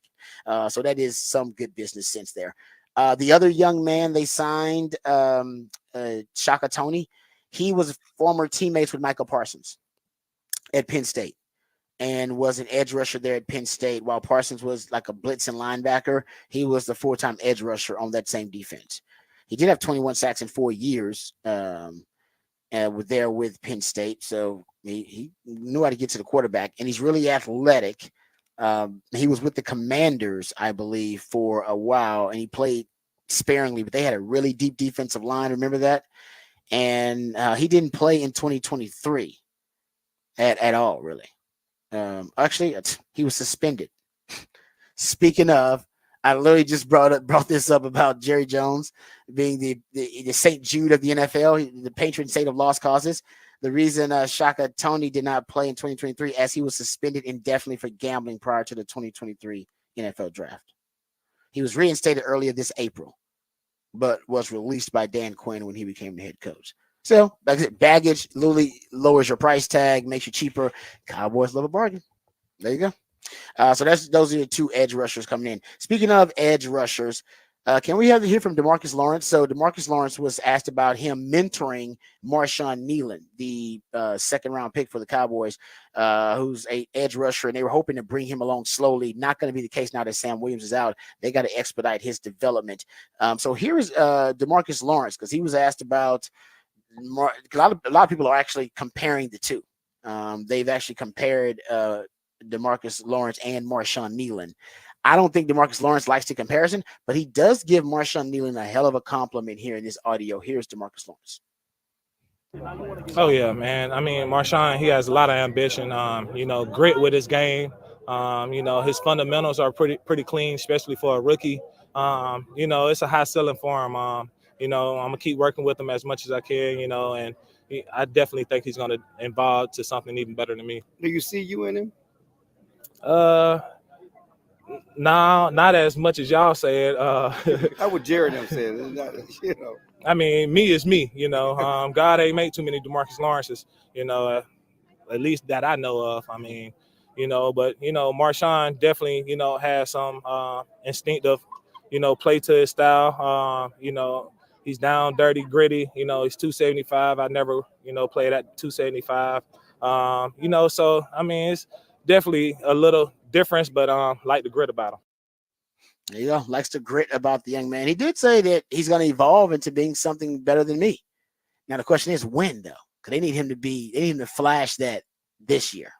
It'll help in 3 years. It'll be great, but they need it right now because of Sam. Well, and two, I think that there was the prevailing thought of drafting defensive ends earlier in the draft the last 2 years that I think that they were trying to push to replace DeMarcus Lawrence when they knew his contract was going to come up. They have some other big contracts that they're going to have to pay, and they've made it very clear that if they sign all 3 of these guys, that basically everyone else has got to be on a discount. There's nobody else who's going to get a big paycheck. And so if you do that, that's why you draft defensive ends, so you can rotate the rest of those guys out. So you would say Sam Williams would step in that role, and Marshawn Kneeland would be there, and maybe you can run those 2, and depending on how much you use Micah Parsons at edge versus how much you use him at linebacker. That gives you 2 more edges that you have that are young, that are coming up. But the Sam Williams injury kind of pushes you to now you don't know if he's going to be that guy ready for next season coming off an injury. So you need Marshawn Nealon to show that he can be that guy next season and be your starting defensive end next season. Yeah. And I think right now they can, I think they can afford to put him in just situationally, but hell, knock on wood, you never know when one of your other guys are going to deal with an injury. Yeah, I mean, Sam Williams had 4.5 sacks, and he played 28% of the snaps last year. That's a good amount. That's a damn near 30 of your snaps, man. That's a good amount of snaps. And like I said, that's a good amount of production considering he didn't play that much, too. Yeah, that's what I'm saying. Is so he was used specialized and succeeded very well in those specialized moments. Yeah, so you need him to take that role now. You need him to be able to if you lose 4.5 sacks a season, 5 sacks a season, that's a not a small amount to lose in an injury. So you would like to be replace that with Marshawn Nealon. And he's on top of the Dorrance Armstrong, yes. Him Fowler. leaving in free agency. And Dante Fowler. And Dorrance Armstrong actually was a really good pass rusher for you. Dante Fowler is more of a body, but an experienced veteran body, as opposed to what you have now with Marshawn Nealon. He didn't even have that experience. Got a lot of upside though.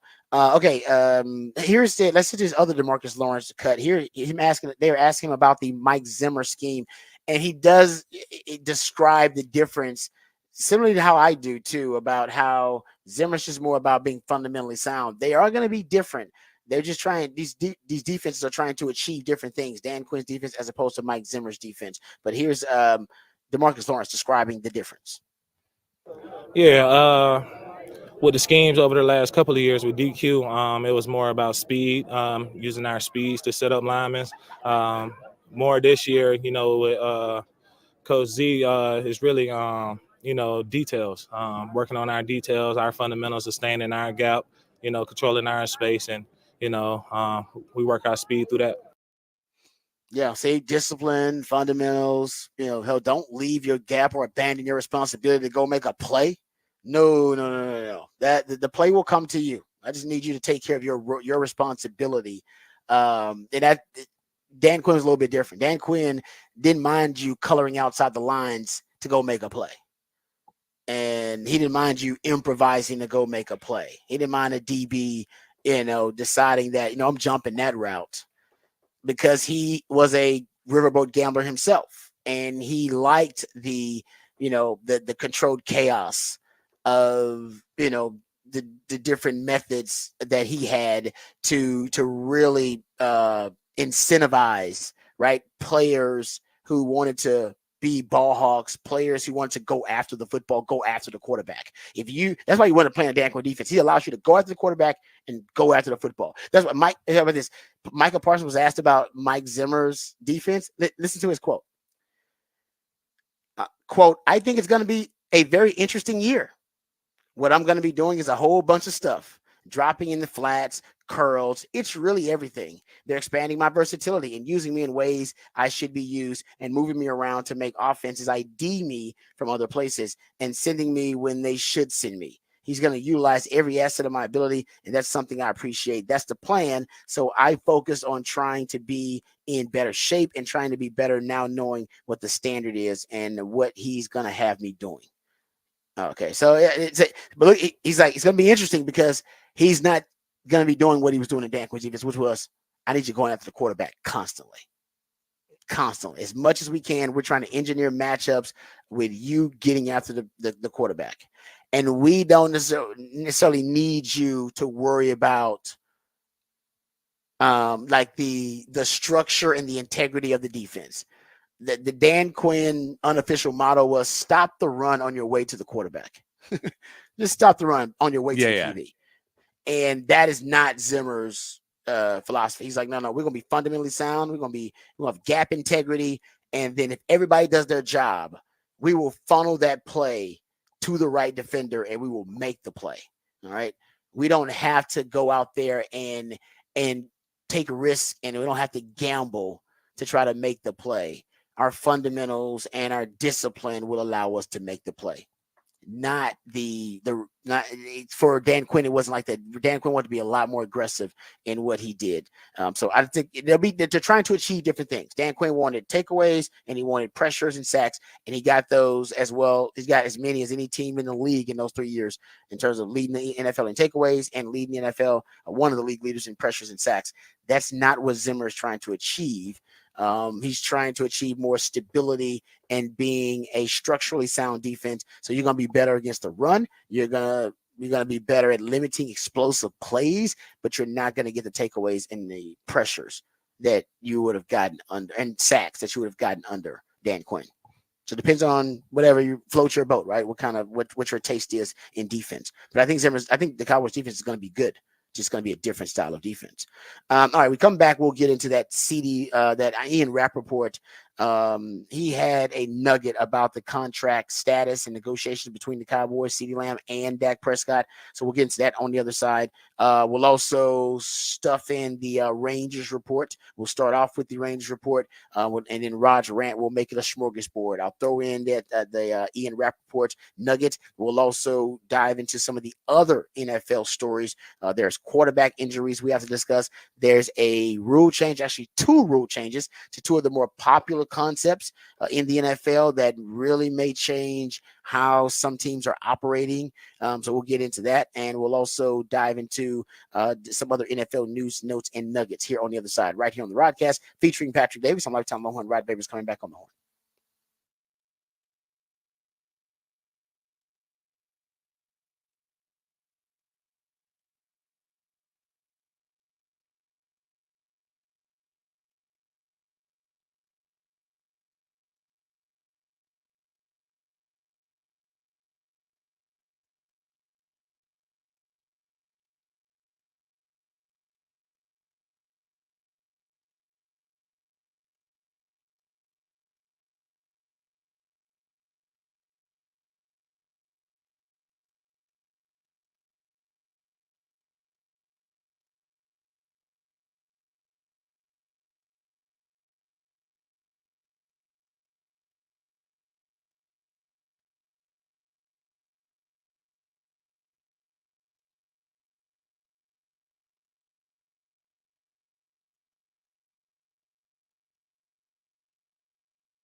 All right, welcome back to the Rodcast. Time for our Rangers report. Rangers start a series up against Boston tonight, and nobody really knows who the starting pitcher is going to be. The Rangers basically just have three healthy starting pitchers right now: Nathan Eovaldi, Max Scherzer, Andrew Heaney, all of whom pitched this week against the Cardinals. Nathan Eovaldi, Max Scherzer, and Andrew Heaney will also presumably they will be Sunday, Monday, and Tuesday starters. So Texas needs starters for Friday and Saturday because John Gray is on the injured list with the groin injury. So he's going to be an injured list. Tyler Maul is scheduled to make a rehab start with Round Rock on Wednesday, with an eye on him returning hopefully in the next couple of weeks. And then Jacob deGrom will start facing hitters next week. So they're not even sure who the starting pitcher is going to be. Yeah, I think they're saying, the last I read was Jose Urena is going to do it. It's going to be a bullpen game. Basically, they're going to bring him in. He's started a couple games for him. He can go, 3 to 4 innings possibly for you. So that's what I've read is Jose Urena, but they can make a change still if they want to going into it. But it seems like today will be a bullpen game. The problem is you don't necessarily have a pitcher for tomorrow either, and you can't you don't want to do 2 back-to-back bullpen games. So it'll be interesting to see what they try and do for tomorrow. But it feels like they're going to do a bullpen game today and then maybe try and call somebody up or try and figure out somebody to put in there. That's they're looking for arms at this point, starting arms. They don't have healthy ones. The Rangers, how about this little factoid? They don't play a team currently under 500 until the White Sox from August 27th to 29th. They have 2 more series against Oakland, Anaheim, as well as Toronto at home. But every other team they play through the end of season currently has a winning record. Interesting. Got that little factor from Kennedy Landry. That's gonna be a rough road.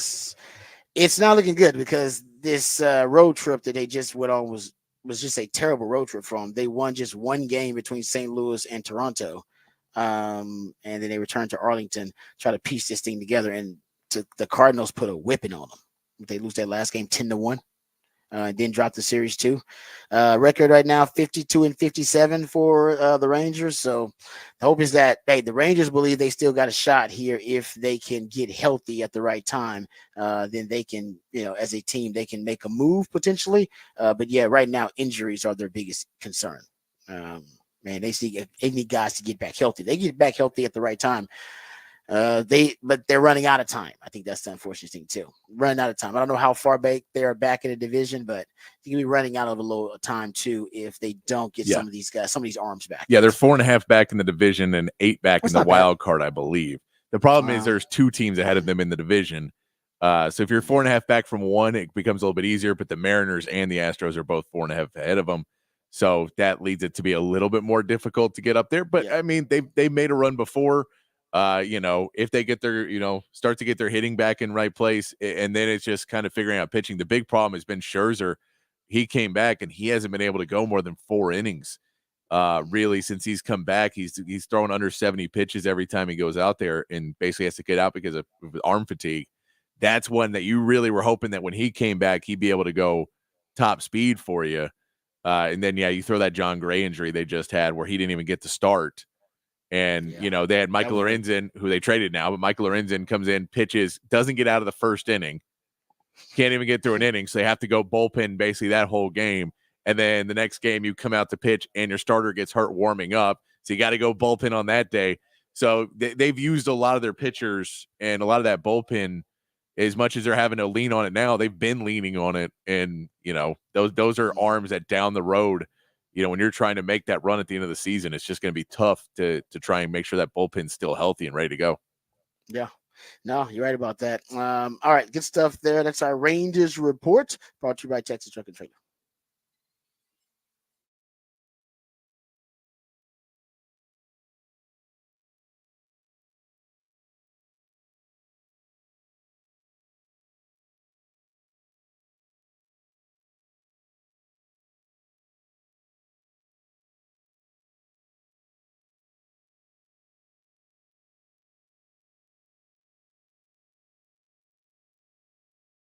Okay, first, let's get to the update from Ian Rappaport on the contract negotiations or status of those contract talks between the Cowboys, CeeDee Lamb, and he brings up Dak Prescott here as well. Here is Ian Rappaport on with Rich Eisen talking about CeeDee Lamb. I think with CeeDee Lamb, I would not say that it's close because there's a lot of work to be done, but it feels like that's closer than Dak, just my general feel. And I think mostly because the market is pretty well defined. Like we saw where Justin Jefferson is. He got a 4-year deal, $35 million per year, 140 total. I wouldn't be surprised if CeeDee comes in around there, maybe not above, but around there, as he should. I mean, he was a great, great player. If the Cowboys are sort of on the same page with that, and again, like there's a lot that has to go into these things, but it's not like that hard of a deal to do. The Dak one is harder. Not being able to franchise him, not being able to trade him. Not that they would, but I'm saying like that's basically just gives Dak all the leverage. It's honestly just a matter of like how much does he want, and does he, are the Cowboys going to do what's necessary to keep him there, to keep him away from free agency? Because if he's a free agent next year, he'll be the biggest free agent we've ever seen, biggest free agent in NFL history. And it's like people ask me how much money would Dak make in free agency? How high can you count? 60 million per in free agency next year? Yeah. Higher, more. Always over. And I said, even the guys that are referencing the 60 million, remember they keep saying north of it. They don't even stop at 60. They keep saying north of. Remember I told you that's what Adam Schefter said. He said north of 60. He said well north of 60. That's what Louis Riddick said. And now you got Ian Rappaport saying, well, if he goes to free agency, way more. But yes, we know he's negotiating with the Cowboys, but that's a negotiating, I'm sure a negotiating point for him that, hey, if I got free agency, I'm going to make $65 million. Yeah. So y'all need to up your offer, man. You got to be at least at 60. I mean, everybody is saying that it's going to be over 60, except for Steven and Jerry Jones. Everyone else, except for Steven and Jerry Jones, has said it's going to be over 60 million. That is, yes, that is true, actually. Matter of fact, I do have here's a quote I got off television. I believe it's on Fox Sports. Yes. So they were talking about the Cowboys contract negotiations. They put up a Stephen Jones quote. This is Stephen Jones on QB market is what it says. In quotes, it says, it seems like it's hit a peak. And we remember Stephen Jones when we played the audio earlier this week of him saying nobody wants to exceed that Joe Burrow number of 55 million. And maybe he's right about that because you did have Trevor Lawrence and you had Jordan Love sign deals and they tied obviously and matched that the annual average value of the Joe Burrow contract, which was 55 million per year. But my point is, for them, that's an achievement. They exceeded expectation. Their agent is celebrating that deal because he's like, oh, man, nobody thought I'd get my guys 55 million. I got him Joe Burrow money. Joe Burrow's agent was at the time of signing that deal, he was celebrating that deal because he exceeded expectations because he got him the richest deal in the history of the NFL, period. If Dak settles at 55 million, which is kind of what Stephen Jones is implying by saying, it seems like it's hit a peak and that nobody wants to go past 55 million. If that's what they're offering, Dak's going to be a free agent. I don't think that's what they're offering, but if they're not in the $60 million range, Dak's going to be a free agent, guys, because they have no leverage to stop him. No. And I mean, you look at what Russell Wilson got, 3 years ago now? And they gave up picks to get him and then paid him $49 a year. Then paid him $49. They did that 3 years. So the market has grown since then, and they gave up picks for him and then gave him that contract. So if you say now, if someone just says he's a free agent, we just have to go sign him. He's going to get paid. Someone's going to give him that money. Of course they will. I mean, somebody's going to get, unless you're Lamar Jackson. That's the only way it wouldn't work out for you. He's the only quarterback teams didn't want for some reason when they had a chance to get him. It's like, what? That's crazy. But, Kirk freaking Cousins, look what he just got off an injury. That going to get his money.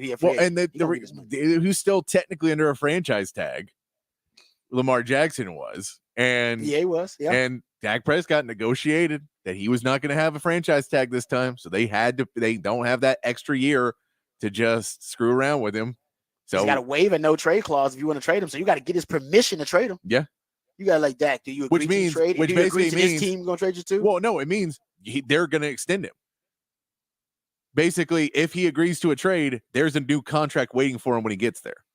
Well, yeah, exactly. That's the only reason he waives a no trade clause.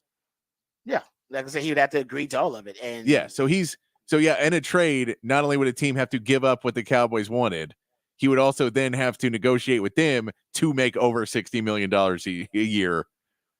And that would all have to be done for a trade if you want to get rid of him this year. I mean, honestly, he could go to a situation. I mean, and I don't, because he's willing. It seems like he's willing to play out that deal with the Cowboys, like play on the last year of his deal if he has to and become a free agent. I wouldn't doubt if some team does something crazy, depending on what they got to give up for him, if they wouldn't assign and get him and then work on the deals of it. But I'm just later. saying, I don't think Dak waives his no trade unless he gets a contract. Oh, I agree with you. I say everything's got to be done. Yeah. It's like Dak's got to approve everything. But I'm saying if they, like the promise was, because he's willing to play out the last year of his deal, he's gonna make the big money in free agency anyway. If you're a team that is dumb enough to trade for him and not sign him, that's your loss, not necessarily Dak's loss. The Dak still has the same risk of playing out the last year on that deal and the injury risk. That's what his injury risk is. He would have that with another team too. Him reaching free agency is for him the ultimate goal.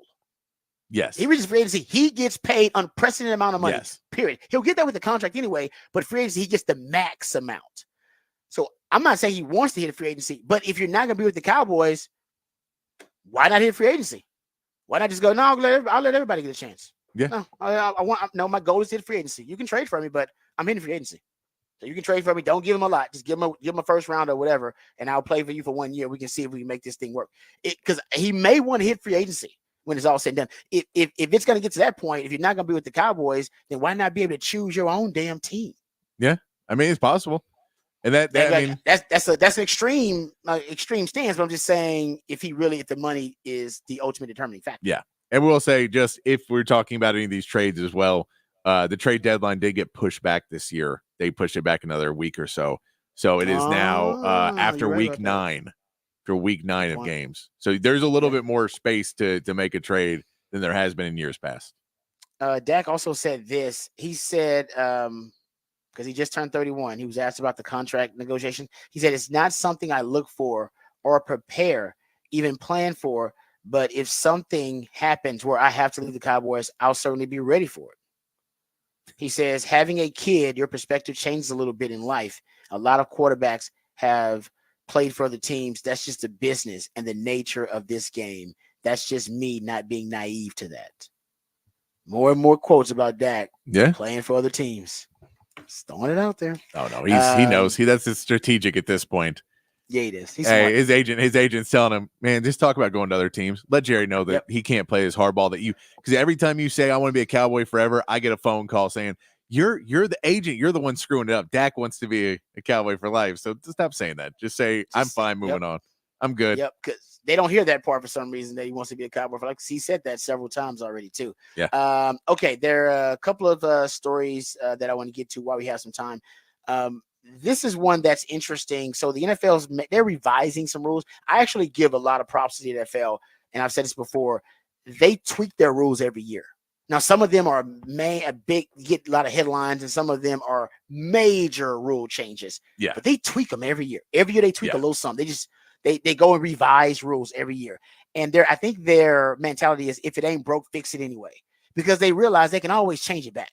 It's like, if it ain't, they did the catch rule. They changed the catch rule like 5 times in like the span of like 6 years. They just kept changing it and tweaking it. And they're doing this with several rules. Motion rules, number one. So they have tweaked the motion rule because they believe that a lot of teams were cheating, basically getting false starts and using illegal motion. So now the motion rule is any eligible backfield player who changes his stance does not have to come to a complete stop prior to the snap, as long as his actions are not abrupt or forward. So if they're abrupt, that's usually going to be a false start. And if it's forward, that means that's an illegal motion. Remember, Texas had a few of these on that cheat motion when you're supposed to be parallel to line of scrimmage. Then that receiver starts like leaning forward, like they want to get that extra, head start upfield. And teams are doing that more and more. They want to be strict. now in the interpretation of these rules, so they don't allow illegal motion. And also the false start. There is sometimes where a guy will motion and then get set, and then he'll motion right before the snap or at the time of the snap, and usually that can be considered a false start. But because they're so accustomed to motion now, they're like, oh no, he was in motion. It's like, well, he didn't actually go in motion. He just motioned right when you snap the football. That could be considered a false start if we go back and look at when that player decided that he was going to motion, right? And so he's set, and then he motions, the quarterback snaps. It's like, well, that's not motion. I think he just jumped.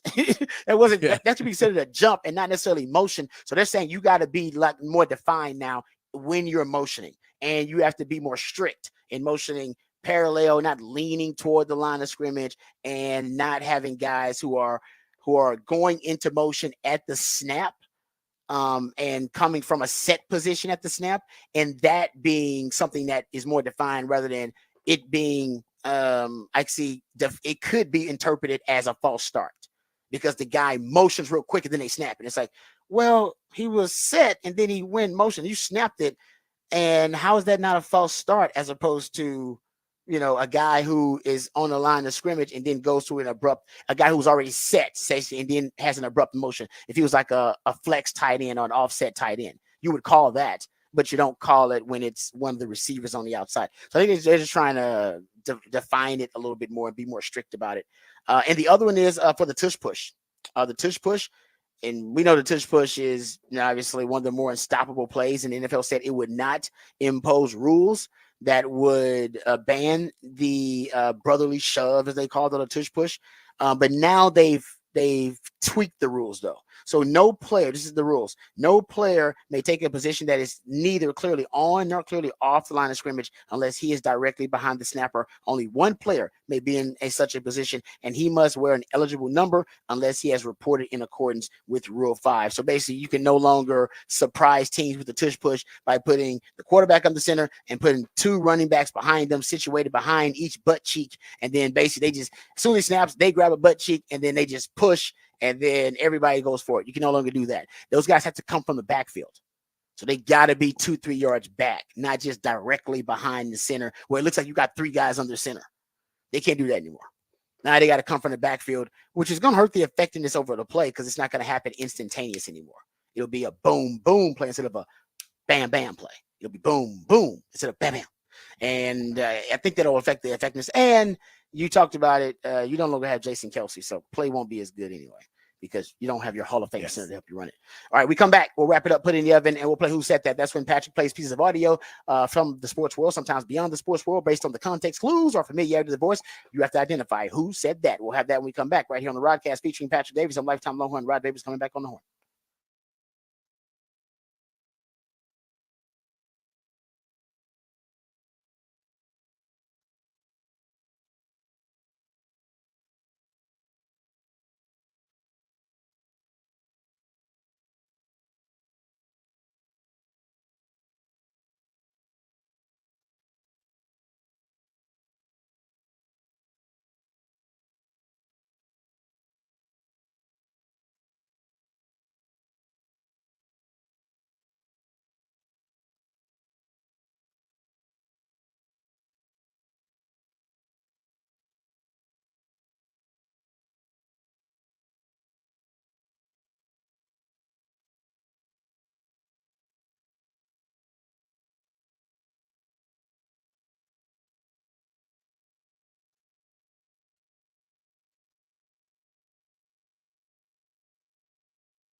Welcome back to the Rodcast. It is a 512 Friday. That's where my man Patrick plays jams from local bands and artists, very talented human beings that you have a chance to catch live right here in the ATX. Who we jamming right now, Patrick? A little bit more MC Overlord for you. We'll be celebrating Yeah. his life this Sunday at Seaboys. Sunday night on Seaboys. We'll be celebrating. I believe this is the 6th or 7th OB Fest we've done. So it's we do it every year though. Celebrate on his birthday. How many albums did MC Overlord have total? 6 or 7. Okay, that's not bad. That's good. That's a good amount. Yeah. No, I like. So, did he have any underground stuff? Since he was like an Austin, like a. I mean, he had stuff he that go- was like there's a cassette back in the day, and there's some other That's what stuff. I'm saying, That's that's what I was because that was kind of the underground time where. yeah, like, but really, like that a was lot one of the rap big was things with him underground. was that he came up and like started working with all the big musicians in town, and so it was a little bit easier for him to record because Yeah. he was Okay. working with all the best musicians in town already. Yeah, so he need to be underground. He was well known enough. Yeah. Had established enough connections. No, but I know he's a cult. It's like a cult favorite Yes. among Austinite, like people who grew up in Austin. Yes, yeah, They- he's been they around swear by for he was here from like 92, passed away about 5 Yeah. years ago, and so made a huge impact while he was here. Yeah, no doubt about that. So thanks, Patrick, for that. We appreciate you on 512 Fridays. Appreciate you having a great celebration this weekend as well. So, folks, head on out there if you get some time. I'm sure it'll be a really, really fun scene out there. Okay, let's get to the Who Said That segment of the show. That's when Patrick plays pieces of audio from the sports world, sometimes beyond the sports world. And then based on the context clues or familiarity of the voice, you're supposed to identify and recall who said that. Furthest away. It's a good question. I would say right now, working on my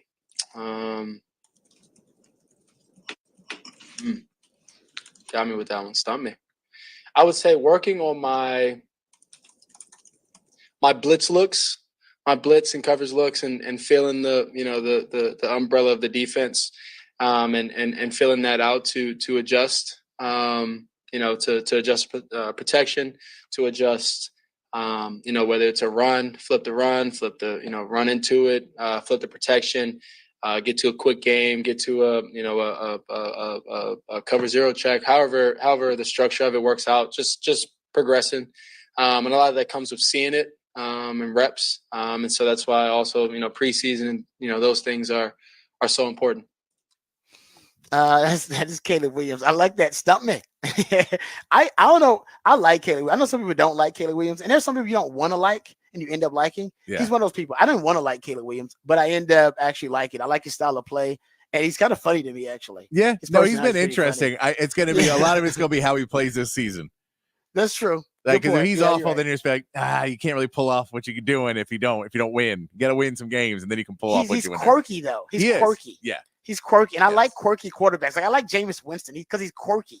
You know what I mean? I like quirkiness in my quarterbacks, eccentric Yes. quarterbacks. I think maybe that's the thing. Thank you, Patrick, for everything you do, brother. As always, you are the man. You're the real MVP. Thank you guys out there for listening. Remember, the revolution will not be televised. We'll talk about it right here on the Rodcast. We love you guys. We mean that. Take care of yourselves, but more importantly, take care of each other. Until next week, same time, same channel. Hook 'em and peace.